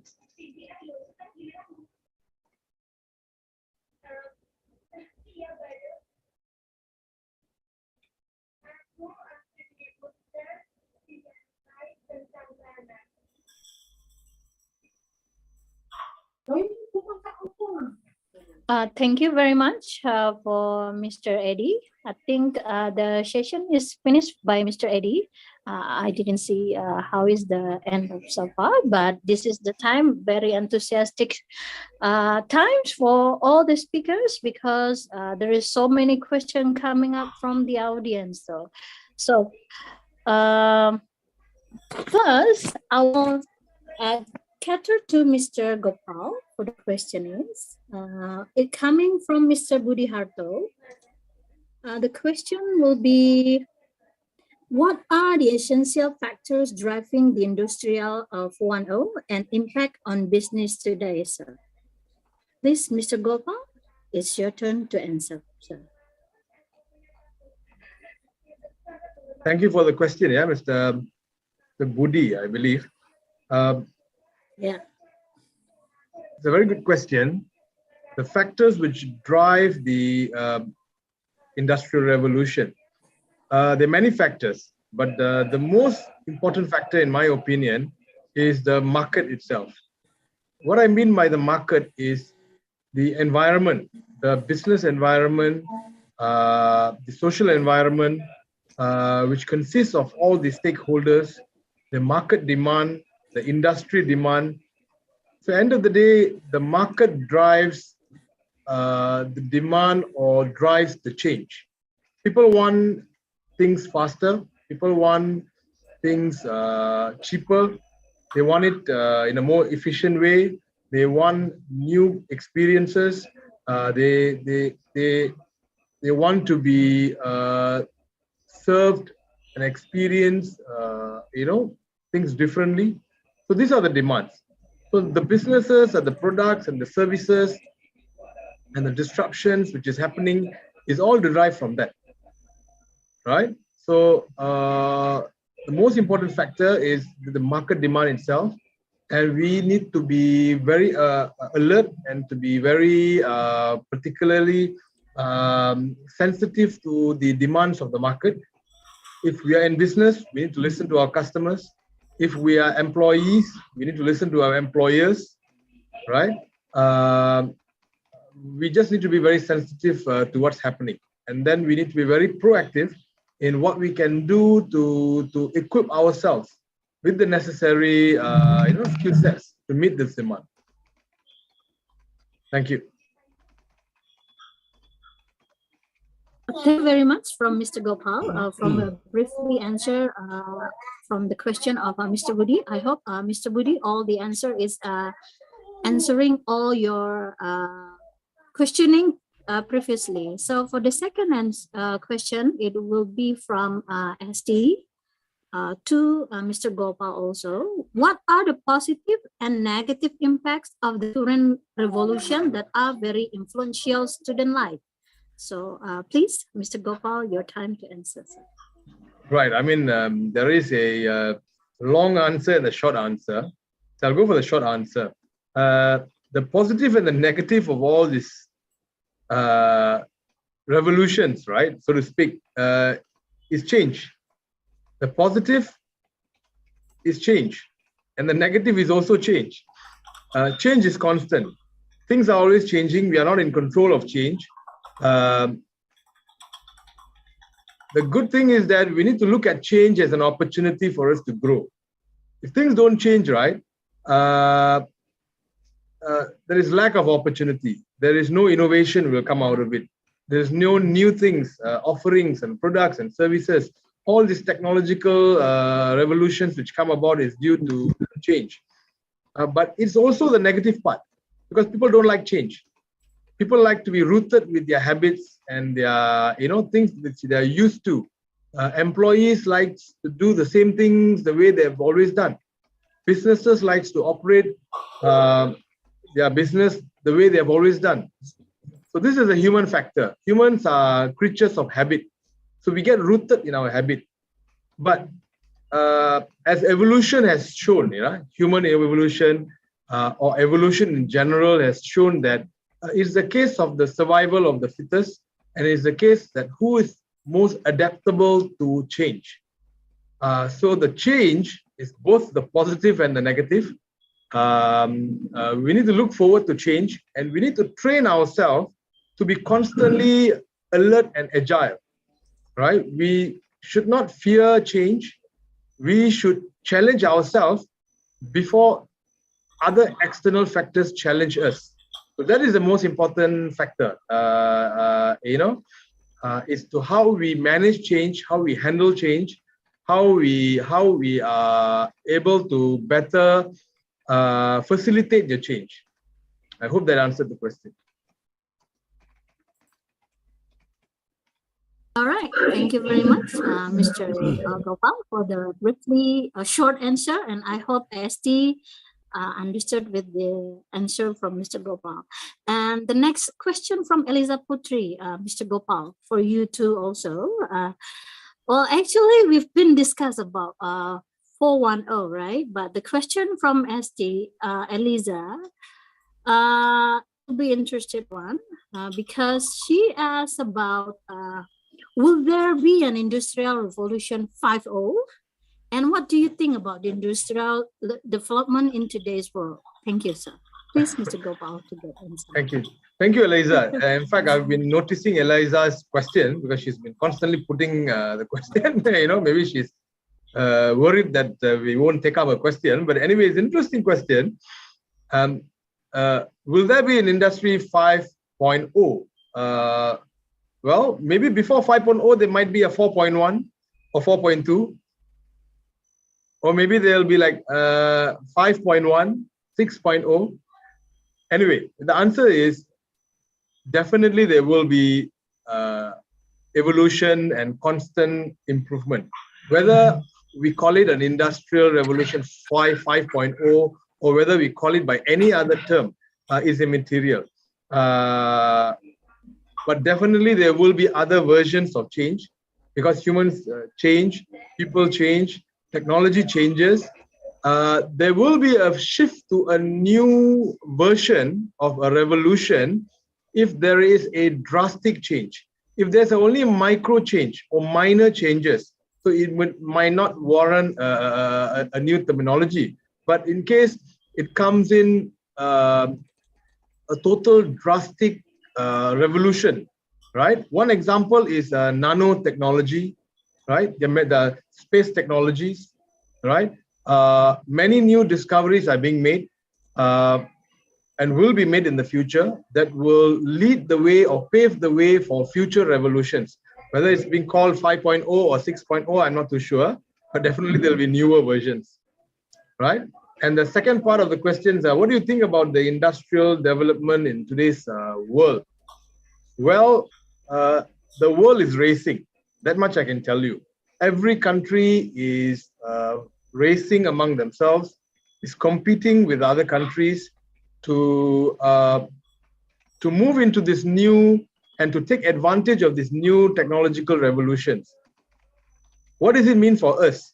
There is a huge demand for skilled expert talents, right? As students, there is a huge gap to be fulfilled globally. Every country who is in this race are looking for talent sources. Universities produce the talent. Industries, they recruit talents, right? But the most important element is the talent themselves. The talents might need to take ownership of their own personal development in terms of skill and competencies. They cannot depend on the universities alone, because there is a particular time frame. There's only 2 or 3 or 4 years that you are going to spend. But skill competency development is lifelong. So the talent which all of you need to take ownership, right, of your future, and start acquiring those necessary skills and to put you in the race, right? So that is the development across the world. Thank you. All right, thank you very much. I hope Eliza Putri understand with all the briefly answer from Mr. Gopal. I think the next question it will come up to Mr. Saad Hossain. The question will be, what is the technique to build the Industrial Revolution 5.0? How and what is the consequence for our work? So for Mr. Safaet, please answer for the question. It is well, we have entered the Industry 4.0, and not in every sector 4 not yet implemented. And after 4, or Mr. Gopal already mentioned 4.1 or 4.2 evaluation, the 5 will come. Yes. It will take time, because through this time, and probably it's maybe science fiction, the Industry 5 is mostly depends on the robots. It would be their world. A human will be, a very small world, and the larger world is the robots. And one example I can explain here, that Edi Jogananto, he presented a wonderful video based on the virtual reality, but the language, here is sometimes it's a barrier, no matter where we are, no matter where we are actually facing at this moment, the language can be translated accordingly. So video can be, implemented in one language, and based on the audience needs, it can be translated according to their language. In that case, larger audience can be capable with that. Do you know that? Yes, in that case, we need to adapt the Industry 4. Yes. Oh, I think the answer from Mr. Hussain, briefly answer from Muhammad Ada. And there is a raised hand from Mr. Rajesh Very. I think Mr. Rajesh Very, please unmute your mic and please go ahead asking your own question. For Rajesh Very, it is time for you. Okay, sorry, ma'am, but actually I'm not Mr. Okay. Mr. Very, so sorry though. Okay. Yeah, it's fine. Okay. Good afternoon, everyone. Actually, I have some questions regarding to the presentation of Mr. Gopalakrishnan. Sir, you mentioned about the low-paid job will be replaced by the AI, but do you really think that it's only apply for a low-paid job? Because as we know, it's actually AI already take a role to replace the cybersecurity. What is your opinion about this? And it still continue about the job and employment. So, and you said that we have to do skill adoption, especially for the fresh graduate, in order to fulfill the industry needs.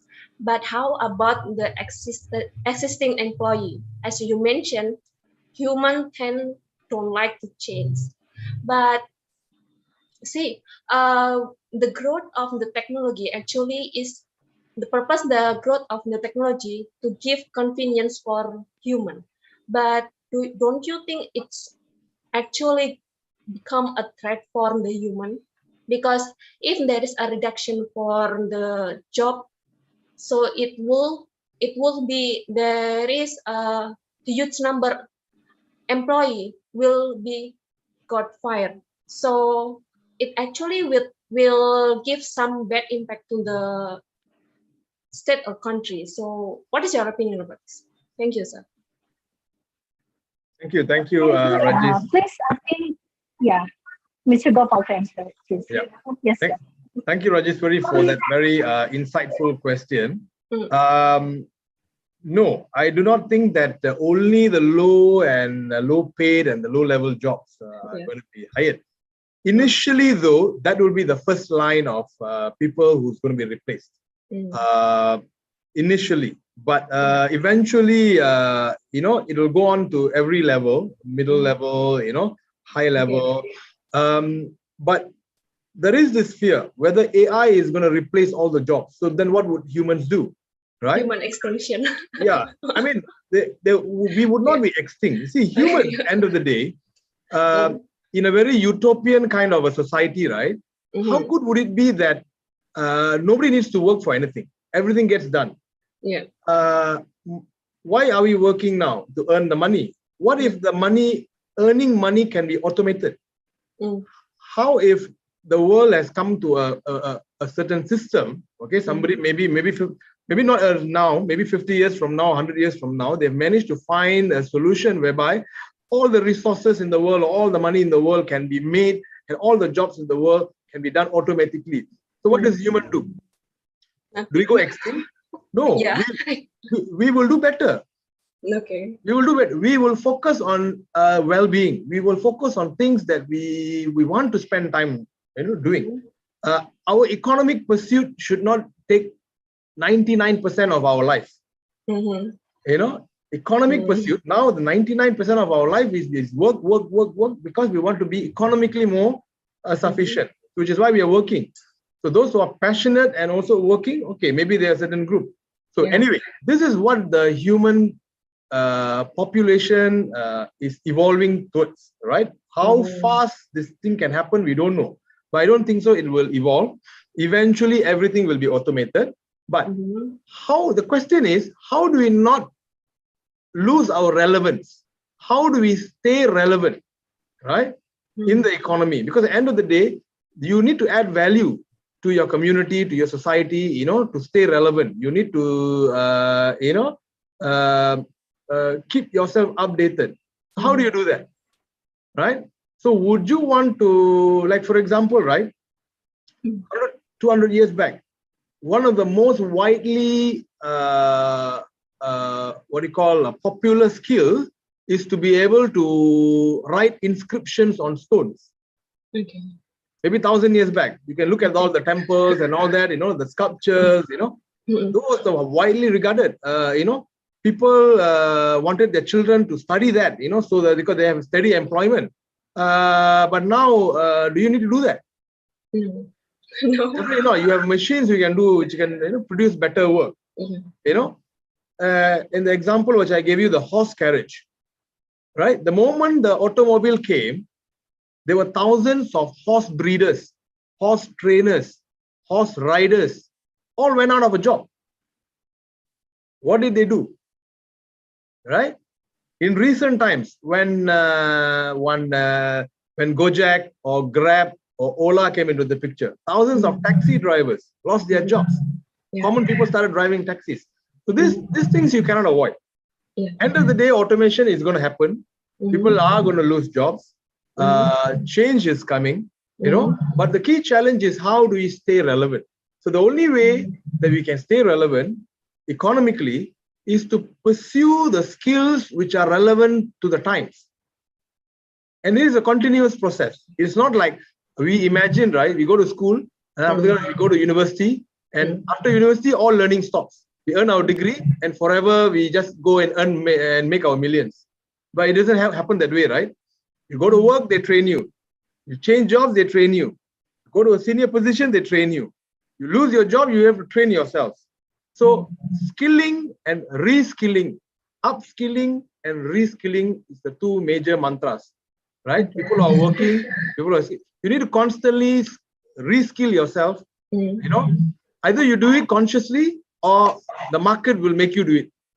Okay. Market will force you to do it, or you do it before they make you do it consciously, right?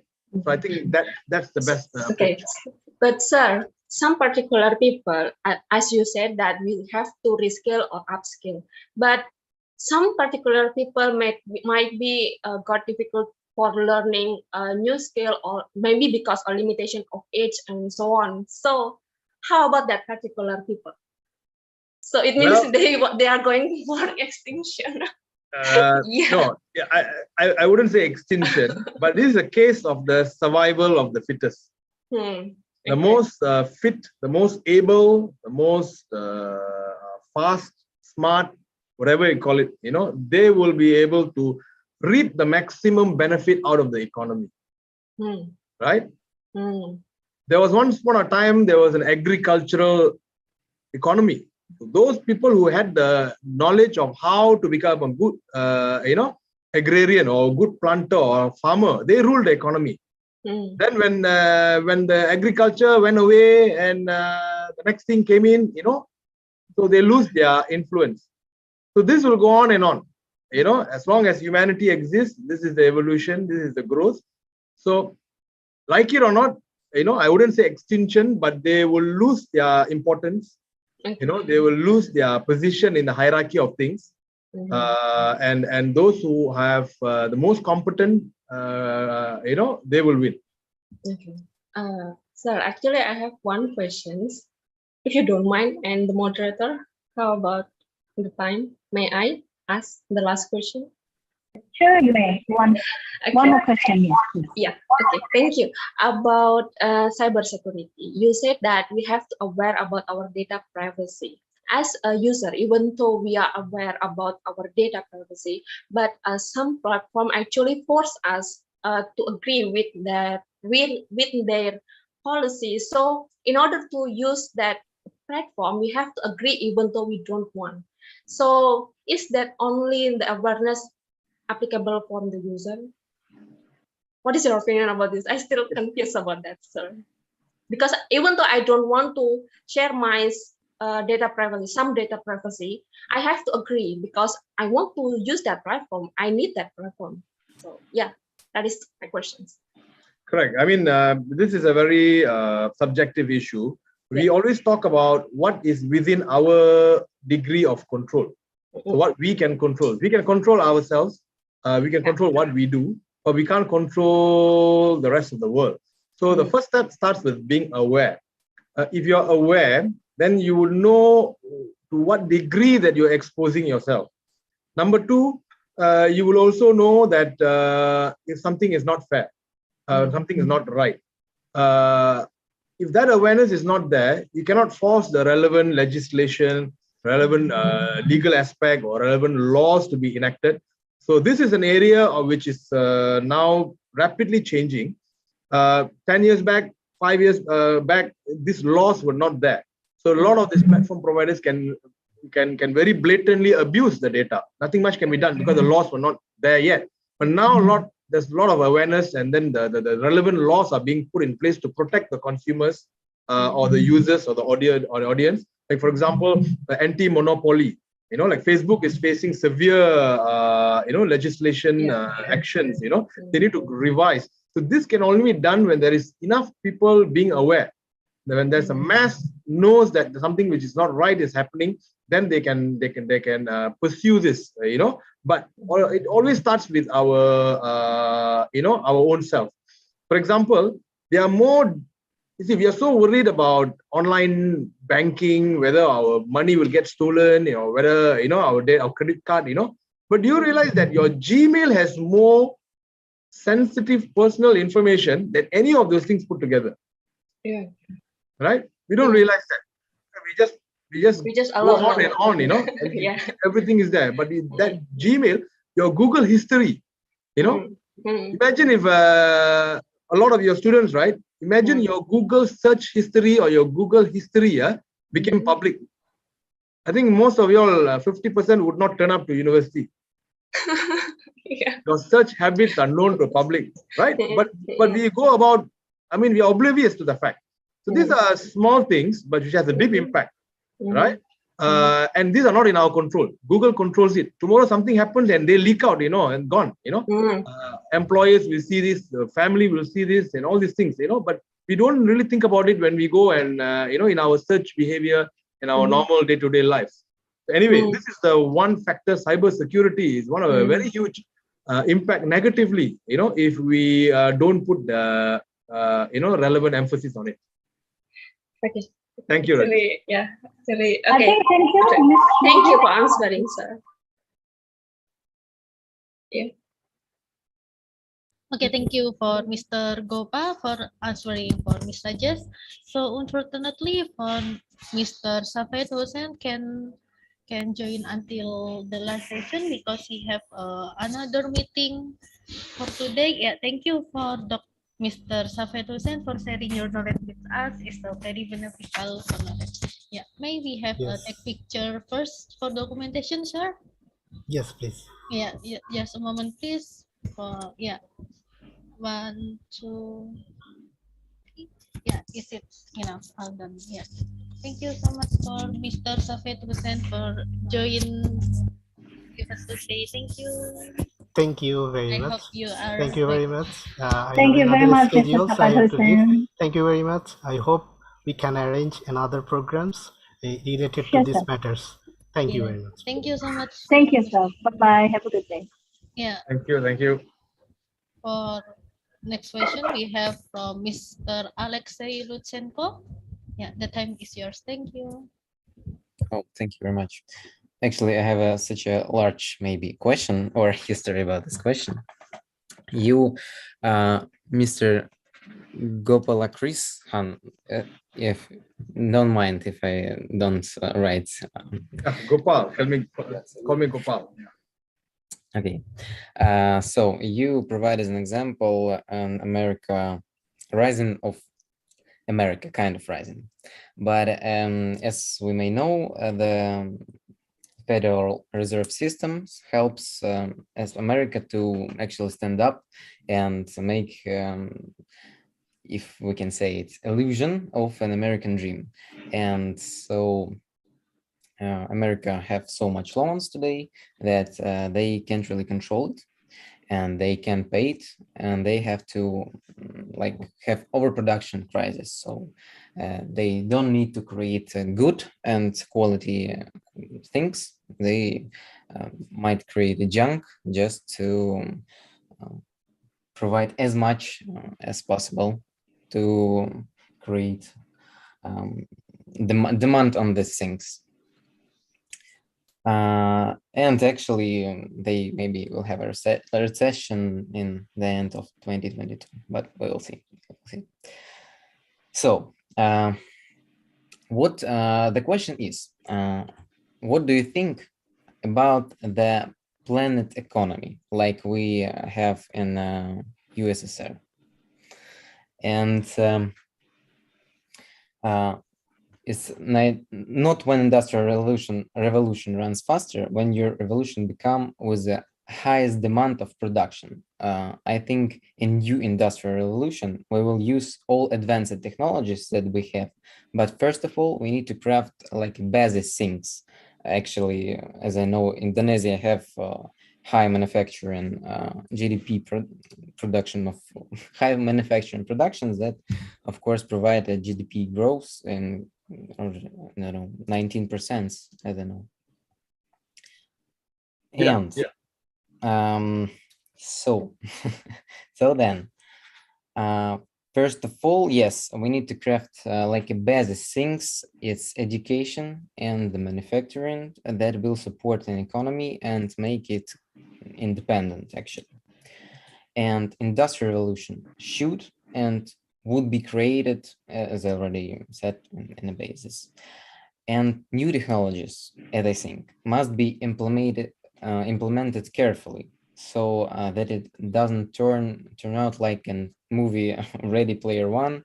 If you see it, when the technologies of VR and AR systems are on first place in every people life.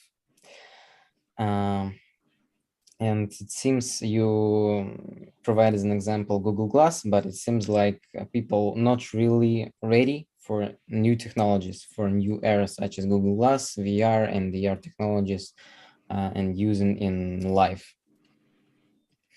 So the question, what do you think? Do you think the people are ready for technology revolution?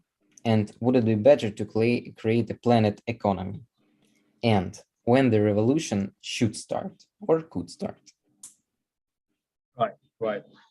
Yep. Thank you. I mean, that's a very long question, so I'll try to get the main point out. Having a planned economy is great. I mean, it's to everyone's advantage. You know, we would like to have a planned economy, but how many of the superpowers of the world would want to go for a planned economy for an equal distribution of wealth or the benefit? You know, all the superpowers, the powers that may be, you know, they would want something which benefits them the most. For example, you talked about the Western world, American dream, and so on. A lot of the newer products and services which are speculative in nature, like Bitcoin, NFT, like now you call the metaverse, you know, all that are virtual product which the Western world is leading the way, and it is creating a sort of a demand which might not be a real demand. It's just a perceived demand, and end of the day that might lead to a huge bubble and collapse. You know, that is one scenario which is happening. But then again, you have these Western countries pushing all their manufacturing to China. They want things cheaper and faster and better at a lower cost, and then they want to save the environment. They want the environment to be pollution-free. But what they do is that they shift it to another third world country, or an you know, now an advanced country like China and Bangladesh and any other country, and make sure the pollution goes there, and you know, all the negative bad stuff go there, and to keep their environment free. So this is a very subjective thing. Everybody wants things good, but they want it for themselves, and they want to do it at the expense of others. But technology doesn't really stop. Technology is an enabler. It's not a solution to everything. It facilitates things. It makes things happen, right? And technology can take time to reach the point where we want it to, you know, to be. So many things are yet to be seen, right? Even my opinion, it is all my opinion. It is all speculation. It is all yet to be seen, because as far as the revolution, I mean, IR 4.0, we are at the very, very beginning. We are at the cusp of the revolution, right? It's far too early to think. Of course, we can predict. We can predict things, how it will be in 50 to 100 years' time, or maybe in the next 10 or 20 or 30 years' time. But ultimately, the goal is this. We want something which benefits humanity.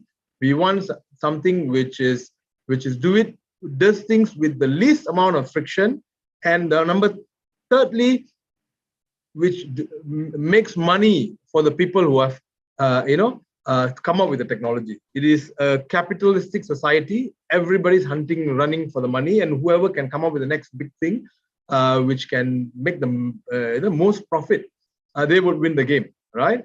And they will sell their dreams. And the rest of the world are either you are creators or you are buyers. If you're not creating the technology, you are the consumer. So you have to pay the price and get it, right? So I hope I got the main point covered. It's a long question, and I attempted to cover a lot of the things with my reply. But it is what it is, which is why the startups, the new wave of new generation of people, or youths, the young generation, they are growing up with a different mentality. They really want to make an impact to the world. They really want to make a difference to the world. They don't want to be purely capitalistic. They want to give back to society. So these are the values and the vision for the new generation, which will give birth to a newer generation of tools and technologies, right? So let's hope for that, and all of us should participate actively in that endeavor. Thank you. Thank you. All right, thank you very much for all the briefly answer from Mr. Gopal. Sounds like very interesting question from all the audience. Okay, and there is another question from Yokamina Mambilo, Papua. She's a status of student from Musamus University, Merauke. Question number 1. According to Mr., what is the attitude towards the world? Okay, and there is several questions from her. Let me check the question.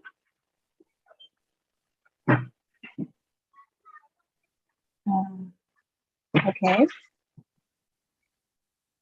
This question is addressed to Mr. Gopal, and the impact felt in the world of work after the industrial 4.0. And right. Okay. Thank you to Yakumina. Right. Yeah, and another question: do you think that the 4.0 industrial revolution needs to be watched out for? Yeah, that's all the question. Good question. Go ahead, Mr. Gopal. Okay. I mean, the first question is, what is the attitude of the world? What is the attitude towards the world of work in the era of IR 4.0? Of course, not so much in the world of work, but the recent pandemic has definitely disrupted the pattern, right?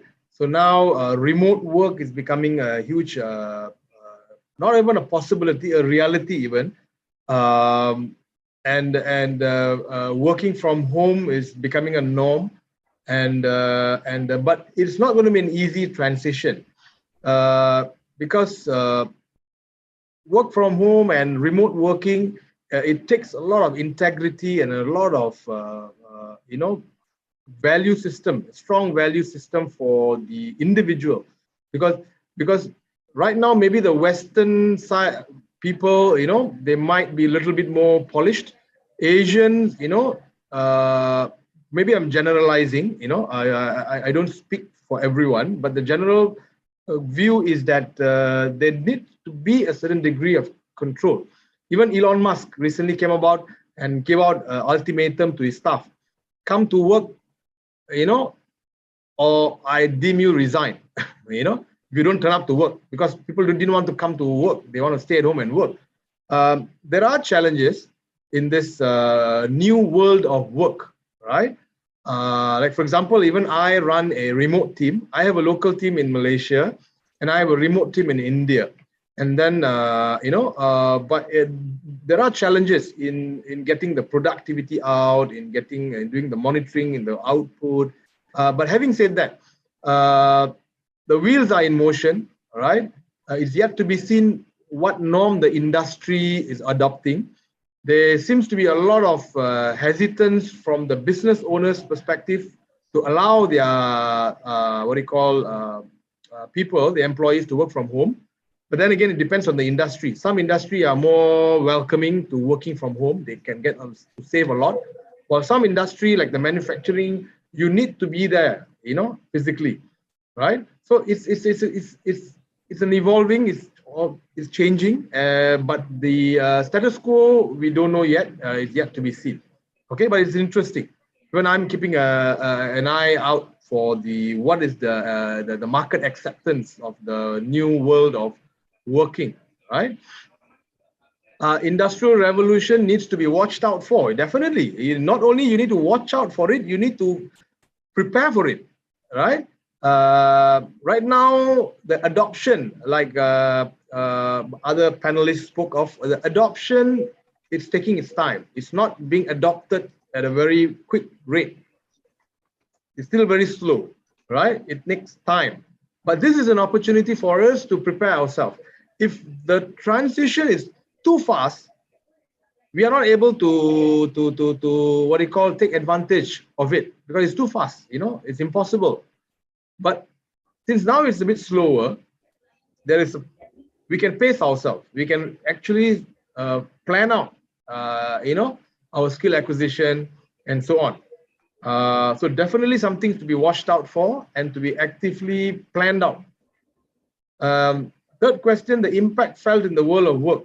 Okay, I think I've more or less answered the question. In fact, the tools that we have here, any point of time, we can go remote and still not sacrifice much of the productivity, because over the last 2 years, we have already mastered, we have already gained some experience on how to manage this.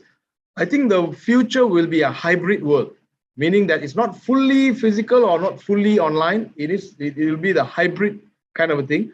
A lot of industries are now talking about the 4-day work.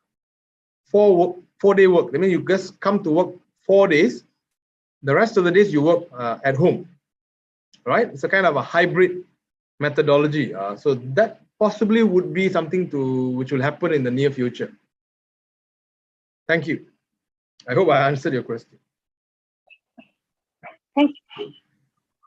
Thank you for the long question from Yakumina, and thank you for the beautiful understanding answer from Mr. Gopal. Next, we go to Mr. Budi Handayana. I think the question goes to Mr. Eddie. Okay.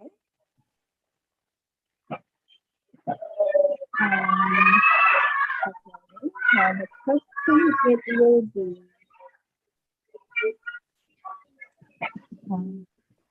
here. For Mr. Eddie, the question it will be, nowadays, Mr. Budi Susanto asking about many experts discuss digital marketing and the way how to run it, but not many people talk about how to handle orders from customers, online business ethics. So they just think that digital marketing is very important and on this topic, right? So they forget to follow the steps right for it.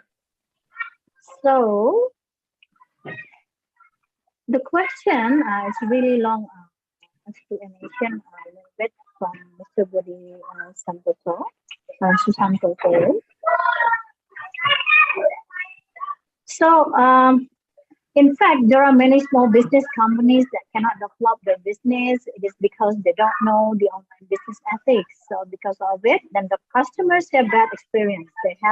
And the bad digital traces ready by other viewers. And finally, the business gets a bad reputation and lost their trust. So what do you think about this idea? Please, for the time of it, Mr. Eddie, to answer the question. Okay, thank you for the questions, Mr. Budi Santoso. Talking about the use of technology is no longer about brainware, software, and hardware, but many other related aspects. Economic aspect and business, socioculture, psychology, ethics, and law, and many other fields. Not only about the system of technology, but also the technology ecosystem, called ecosystem technology, a technological system that link with biotic element, human, the environment, and society that support each other. Not only machine, but how human can use usability of technology to solving the problems in society. In the use of technology in society, especially related to small business or in education, therefore, expert assistance from various science. Expert assistant from various science, from universities and the government is needed to empower and increase the capacity of small business actor. Using technology, management, ethics, law, digital literacy, so the problem can be solved if the small business can assistance from various science, from universities and government. The mission of the university in research and community service is more implemented in the real life, which bring measurable impact and result according to the problem faced by the community. We encourage the academic activities of lecturer and student to be direct contact with community's issues, because we have many faculties not only technological faculties, but sociology, humaniora faculties, or law faculties in university. Society 5.0. This is issues related to Society 5.0. As now we go to Society 5.0. In this era, our technology is part of humans themselves. The internet is not only used by share information, but to live human life and called netizen. They can live in virtual world. The concept of Industrial 4.0 and Society 5.0 relation actually do not have much difference, but the society concept focus more than context on humans. The Industrial Revolution used AI and the artificial intelligence as its main component, while Society 5.0 use modern technology. It's only relies on human as its main component. This is about how technology is used by human in their lives, or how humans use technology in living their lives. The difference in the direction of the point of view, I think, between Industrial 4.0 and Society 5.0. That's we can point of view from direction in technological and humanity. There's different in the direction of the point of view. Thank you. All right, thank you very much for the brief answer from Mr. Eddie. I think there is a raising hand from Mr. Kasyadi from SMA Negeri 1 Mojokerto. Please unmute your mixer and ask the question to the speaker. Please, Mr. Kasyadi. Okay. Good evening. I am very likes this discussion. It is interesting for me. In this time, I will ask you about the industrial relation 4.0 in this world recency. I am as a teacher. What will you do? What will I do to prepare my students to face industrial revolution 4.0 besides of technology and the habitual mental? Okay, thank you very much for my question. Yeah. Please, Mr. Gopal, to answer the question. Right, that's a very good question. In fact, if you're a parent, I think not only you're a teacher, even as a parent, you have this issue on your mind, because the new generation are completely different from the previous. You know, there's a lot of a generational gap, but it should be, because the environment which they grew in, the exposure that they have, you know, since young is totally different from the previous generation. So it should be different. If it's not different, then it's a problem. You know. Additionally, we have further challenges due to the last 2.5 years, where, you know, we always were taught that we need to go to school to learn, right? We need to go somewhere to learn. But in the last 2 years, where was the school, right? We need to go to university to learn, right? But where was the university? We were all inside our 4 walls, you know, facing the computer, and we have to learn. So learning to learn has become a major skill. How to learn?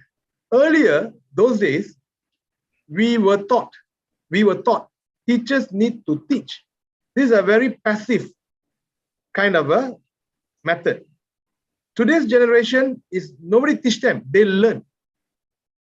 How they learn, how you need to know how to learn, right? So teachers will play a role similar to a facilitator, right? And in an industrial revolution or IR 4.0 environment or a digital economy, there's so much emphasis on other skill sets rather than compared to what we were traditionally taught. Of course, reading, writing, critical thinking, understanding, high-level thinking skills, all these are very important. But also you need to expose them into newer skill sets, like familiarity with programming languages. Coding is a language. They learn English, they learn any other language, they learn Bahasa Indonesia, Malaysia, they learn Bahasa Malaysia, you know, it's a language. Python is a language. They need to be exposed much earlier because they need to be conversant in that language when they grow up. They need to be native to the tools. Like, for example, personally myself, although I'm a consultant in the technology, my first exposure to a computer was when I was 17 or 16, something like that. But now our children, you know, 2 years old, 1 year old, they're already holding the tab. The mother not singing the lullaby, you know, the cartoon or YouTube is singing the lullaby. So it's a total different ball game. There are generational gap issues, but there's a lot of, no one has the answers. Everybody is still in the process of figuring things out. But right now, I think that the younger generation, they don't need to be held that tightly. We need to let them go, but we need to allow them to explore, but we need to give them a framework to guide them, right? Because there are too many risks. They are exposed to a lot of other things which we don't want them to be exposed, which we have no control, because they go to the room, they close the door, they're looking at the screen. We are thinking, at least the book, we know that they're looking at the book or they're reading the book. At least they're staring at the book. But in the computer, or they're looking at the screen, but we don't know what they're watching. Because the two tabs can be side by side to each other. One tab is the work, another tab can be other thing. So there needs to be a framework, but the reality is that the educators should realize that the way that we actively teach is no longer possible. We need to teach them how to learn instead, and we be more of a facilitator rather than, because it's impossible to know everything. We also don't know everything. They know better than us, right? So that's, I hope that answered your question. Thank you. All right. Thank you very much for the answer. There is another question from, let me see, from Polytechnic. Now, her name is, so sorry, I need to scroll up a little.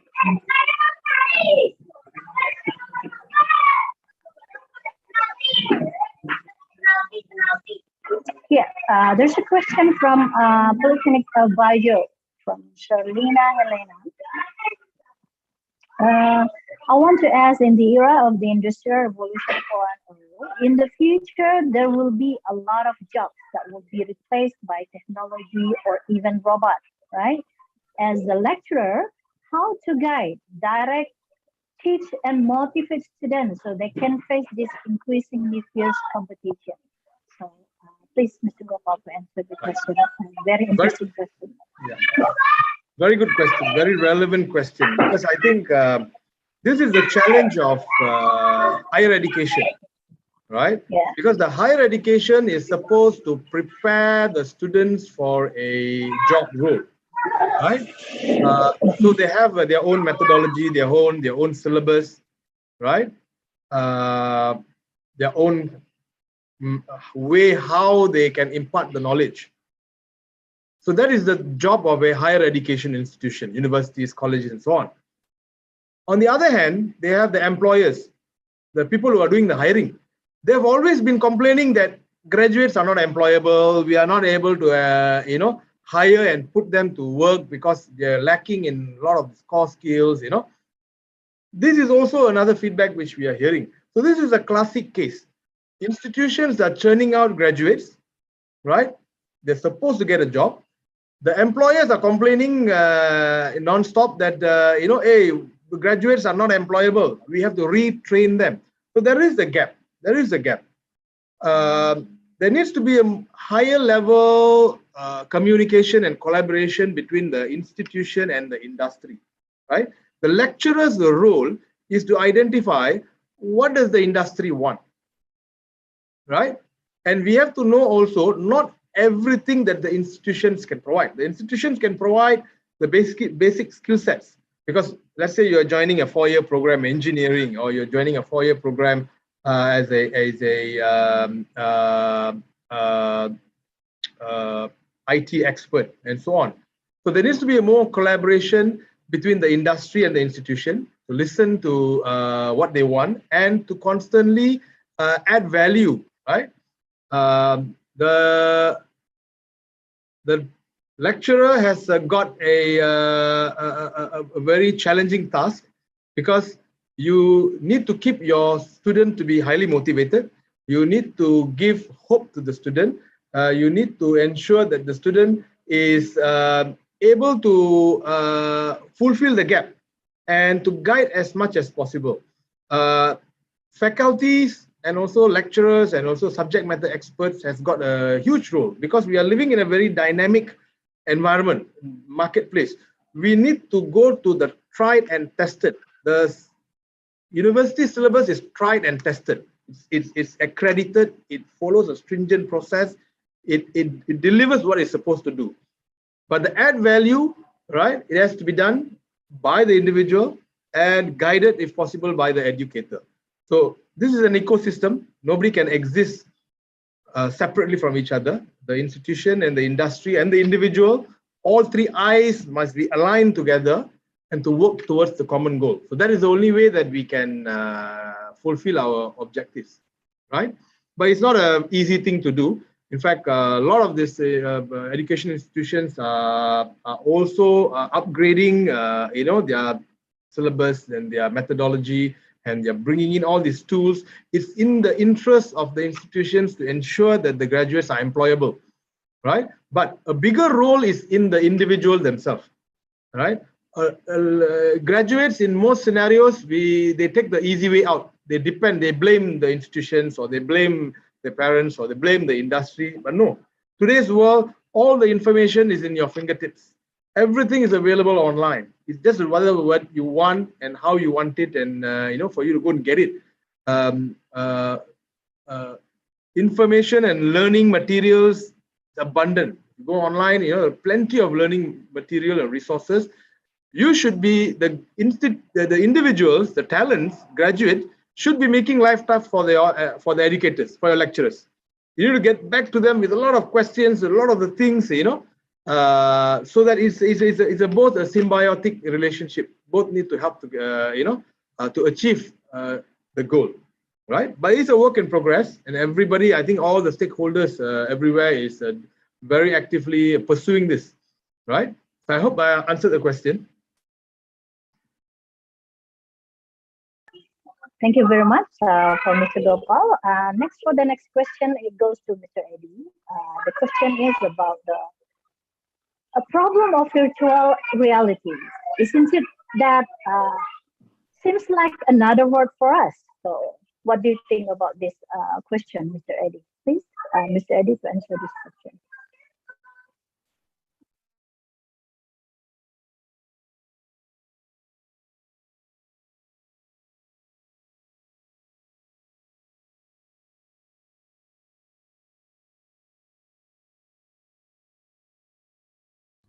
Pak Eddie, your voice still mute. Yeah. Okay, thank you.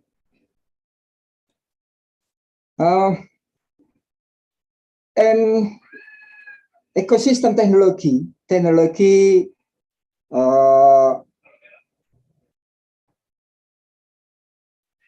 human using technology to improve the quality of human life. So in virtual reality or in reality words is not different, must be. But technology capability is not take that level. Yeah? So we can our perspective We prepare hard skill and soft skill to use the technology. Machine do not have feelings, but can convey the feelings of its user to other users. Machine do not have feelings, but machine can convey the feelings of this user to other users. So in education, the use of technology still humanize its users. All aspects of humanity and basic human ability will accompany the technical ability, use technology device and virtual reality or device technology and reality. This is why technology is an inseparable part of the human life cycle. So technology ecosystem must be prepared with a human perspective as the controller, and virtual reality, our perspective, human is the controller who has reasoning and ethical consideration. The main goal is also to improve the quality of human life. So technology can usability. It's my opinion. Thank you. All right, thank you very much for the briefly answer from Mr. Eddie. Next question from Ondi Asroni Albayo. I think it goes to Mr. Gopal. All becomes an interesting discussion because of its ability to imitate humans, but will be a disaster for humans if it is not able to compete. So what do you think, Mr. Gopal? Yeah, very interesting question. In fact, this has been the subject of many movies. Terminator is one such movie where the AI gets so advanced that it goes rogue. It takes a life of its own. And then even recently, there are many movies which shows that. In fact, we know that most of the times that the science fiction tend to become a reality. Right? It's just a question of when. So the risk is always there. Even if you look at it, right, a couple of days back, probably a week back, one of the very top Google executives exposed that Google's algorithm has now taken a life of its own. It has developed its ability to think independently, right? Google top executive.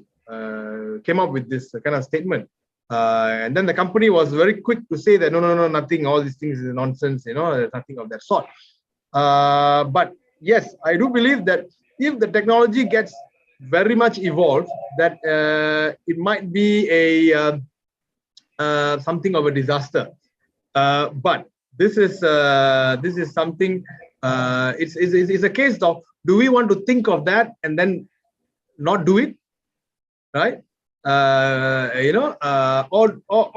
we just pursue and try to manage the technology responsibly.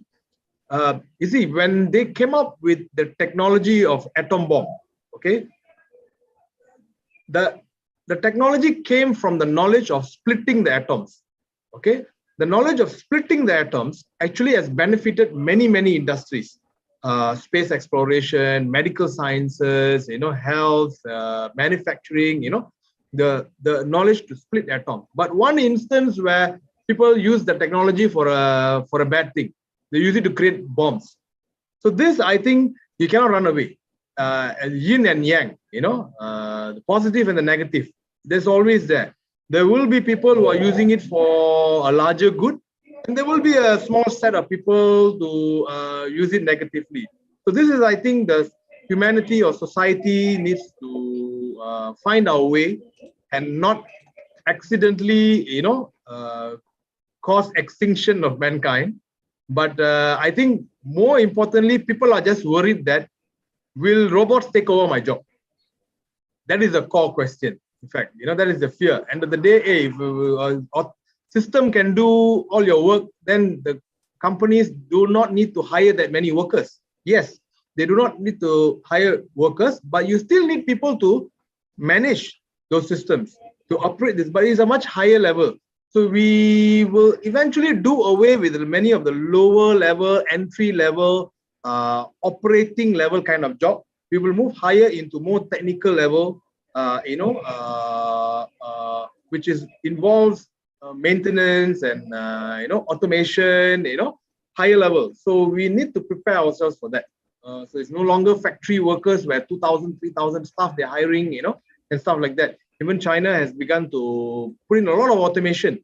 So work which was done by a 2,000 manpower strong staff now needs only 500. Because the machine does everything else, from building cars to making clothes or doing shoes and so on. It is a challenge, but this is something which we need to navigate. And Japan, because I saw some question related to Society 5.0. Japan came up with the concept, Society 5.0. What it means is that startups or technology companies leveraging on IR4 technologies to come up with products, services, and solutions for the benefit of mankind. If you look at humanity, right, humans are facing a lot of problems, health issues, how we can live better, we can live longer with lesser health, right? How we can experience life, how we can do so many things, right, towards the betterment. So the Society 5.0 concept is to encourage companies to come up with solutions, not only profit motivated, not only for making money, but also towards the well-being of the society. So I think if humans stick to our value systems and not to get too carried away with technology, I think this can be controlled. But really, there's no way of knowing. We don't know what US is doing or what other countries are doing secretly. There's always the secret operations. But maybe then we watch the next movie. So through that, maybe we can get some ideas. Thank you. All right, that becomes really interesting question and very enthusiastic answer for Mr. Gopal, and thank you very much for Mr. Gopal for the answer. And another question, Mr. Gopal. This is from Dede Zohari Kamiran. He asks about, are there any relations between ER 4.0 with Society 5.0? Then which one is suitable for Indonesia or Asia education, especially vocational school, if one is trying to implement today? So please. Yeah, maybe I can answer the first part of the question, because the second part of the question is I'm not really familiar with the Indonesian education system for me to give an informed opinion on it. So I'll refrain from that. Probably Mr. Eddie can lend some thoughts to that. But like I mentioned, right, Society 5.0 and IR 4.0 is closely related. Society 5.0 is an ideology or a concept whereby encouraging companies and organizations to leverage on IR 4.0 technology for products, services, or solutions for the betterment of mankind, to solve existing problems, right? For example of an existing problem is disease, cancer, right? Diabetes, like many of the diseases which there's no cure. Whether we can leverage on AI and machine learning and data science and data analytics to come up with a solution for those kind of problems, rather than more to commodity or maybe commercial or maybe the next shoe or shirt or something which does not benefit humanity. So the idea is to use the IR4 technologies for the betterment of mankind. So that is the relation between the IR 4.0 and also Society 5.0. Yeah, maybe Mr. Eddie can take up the second part of the question. Yes, please, Mr. Eddie, for the second question.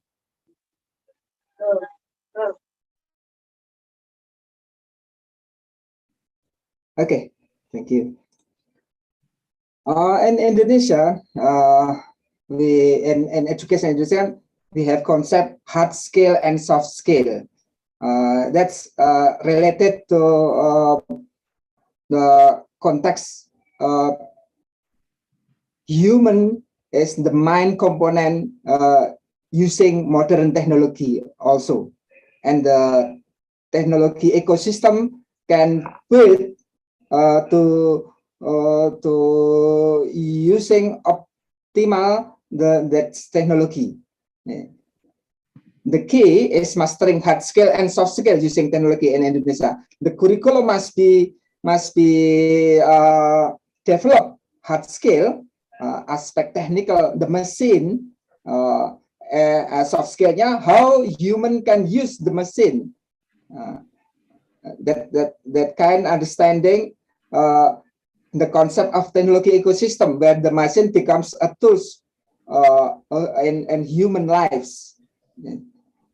Like concept industrial 4.0, 4.0 and society 5.0, industrial revolution use artificial intelligence, but cannot replace human intelligence. And now, artificial intelligence cannot replace the human intelligence. So, society 5.0, modern technology only relying on human as its main component. I think can not be crash, but we can other perspective humans or perspective machines. We can combine to using combination of that's two part of perspective. It's my opinion. Thank you. Thank you very much, Mr. Eddie, for the birthday answer. All right, this is the last question for Mr. Gopal. I will wrap up all the restrict question of it. So I hope if you don't mind with it. Okay, the question from Akmal, Dodi, Ahmad.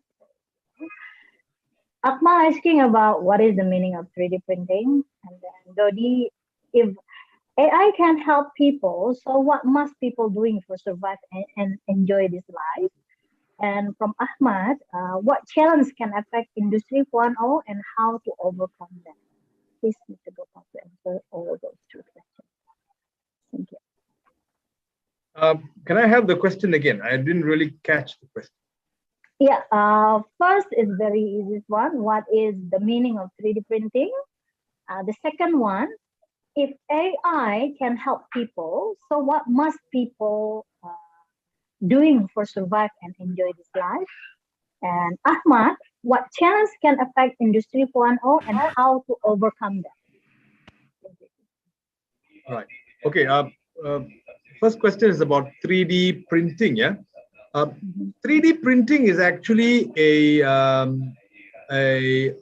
DIY manufacturing, do-it-yourself manufacturing.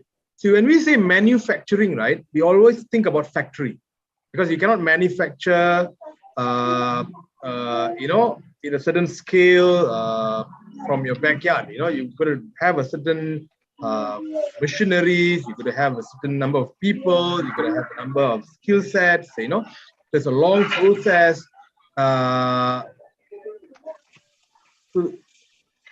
So all these things are related to manufacturing. 3D printing has disrupted this process, whereby you can do it at your home, right? With the device, you can start from the process of design, okay?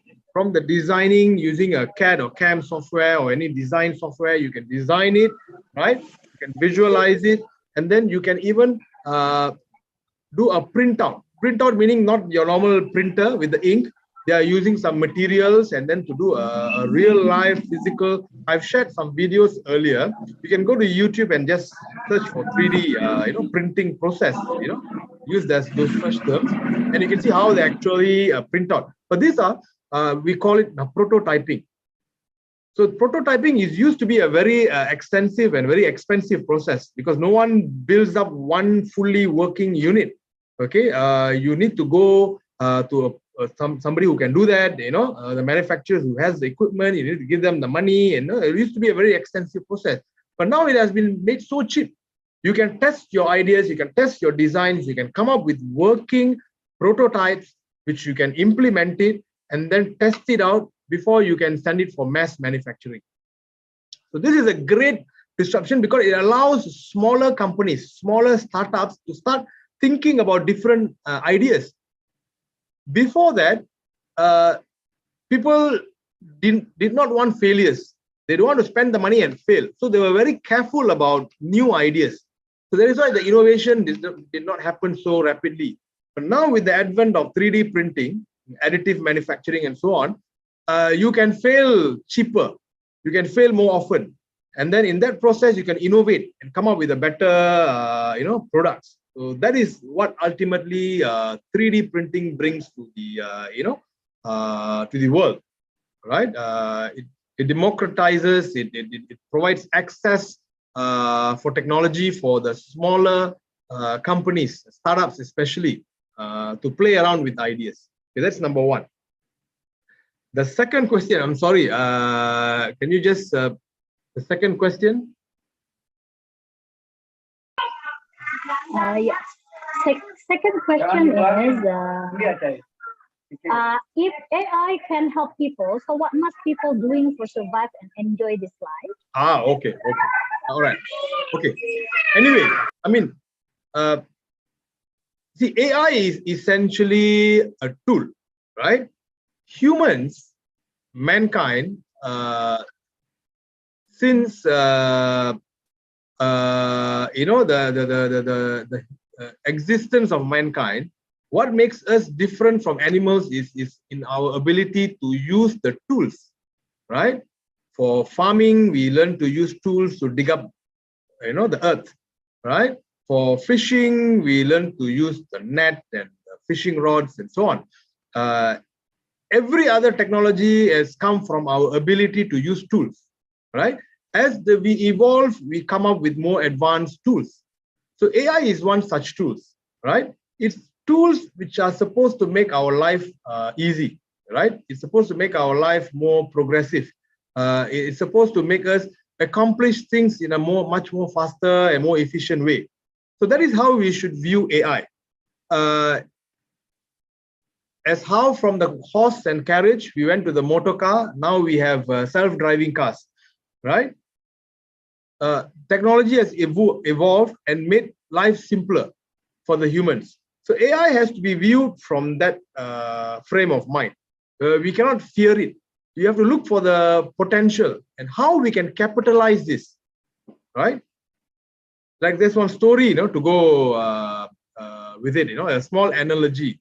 A person went to a new country, right? This person was, he makes shoes. Okay, he's a shoemaker. The shoemaker landed in this new country, and then he saw a large population of, shoes. Large population of people not wearing shoes. Then he came back. When he came back, he told his friends, "Hey, why you came back?" No, because nobody is there is wearing shoe. So I got no role there, so I come back.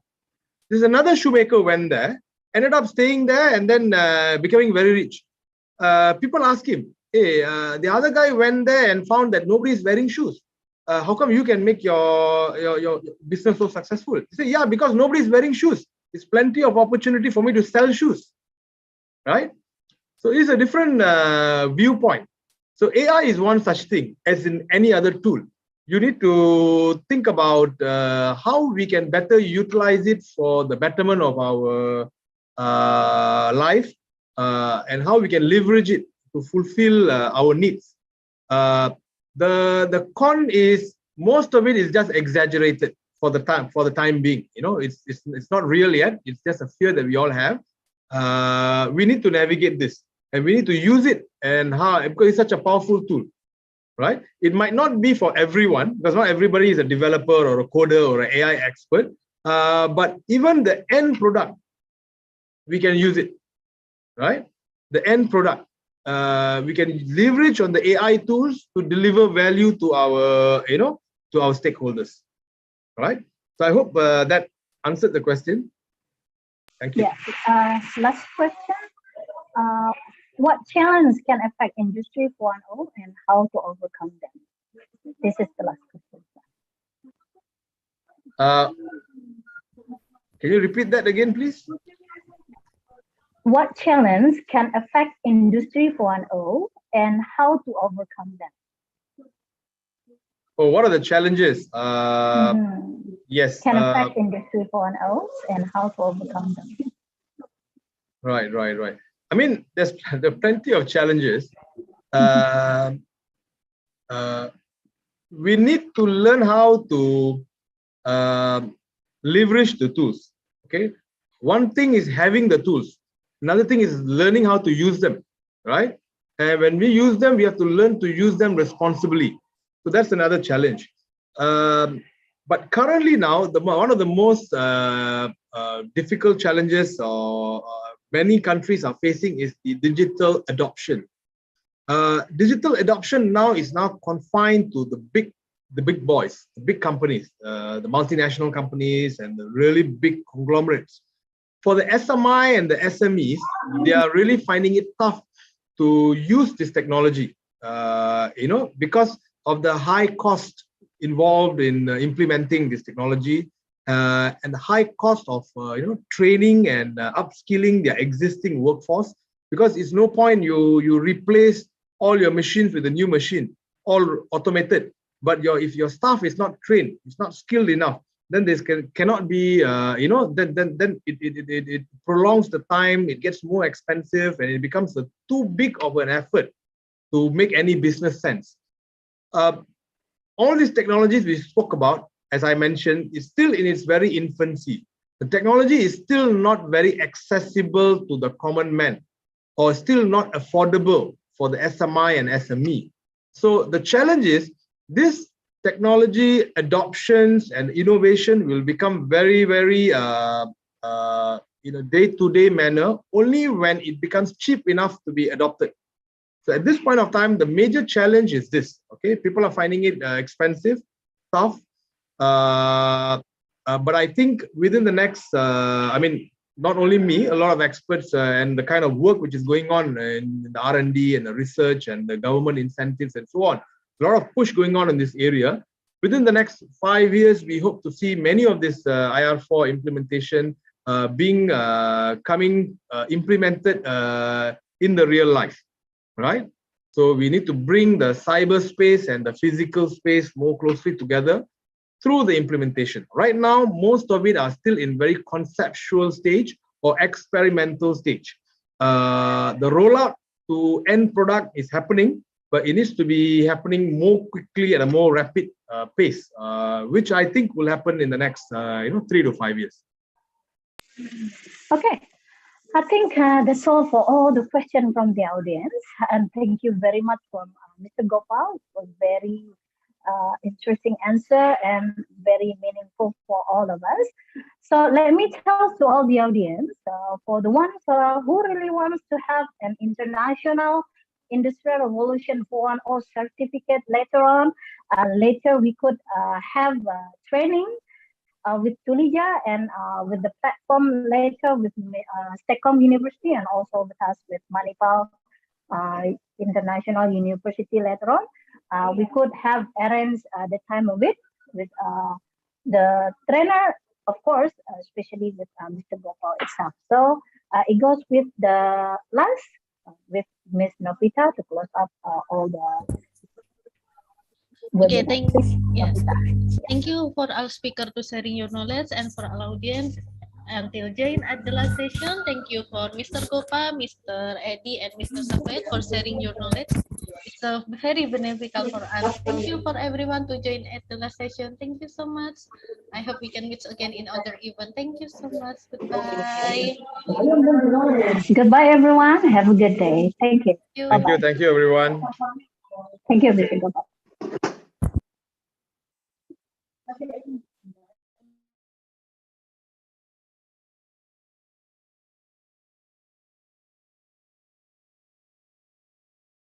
Someone will please share Ms. Yenita and Mr. Gopa. Can we take a picture for documentation first? Maybe for our audience, you can turn on your camera first. I will take a picture for documentation. Thank you. Untuk semua audience mungkin bisa dinyalakan untuk speakernya. Okay, just one please. I will say 1 and Come 2, 3. Yeah, we are done. Yeah. Miss Febri sudah kan? Ya sudah. Yeah, thank you so much for join in this event. Thank you so much. Goodbye. Thank you. Bye-bye. Bye-bye, everyone. Thank you, Mr. Good chat. Thank you. Mbak, enak.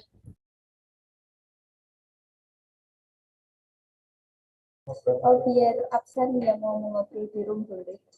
Terima kasih buat Pak Edi. Maaf ya Pak, tadi tuh ada kendala kalau di dari sini tuh nggak bisa. Harusnya dari YouTube. Kalau kan itu tadi kan diunduh langsung di share itu nggak bisa. Ini enggak? Ini enggak?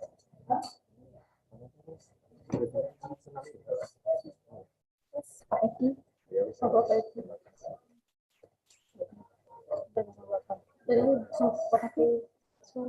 Dengar kok. Dia mau close kan udah tak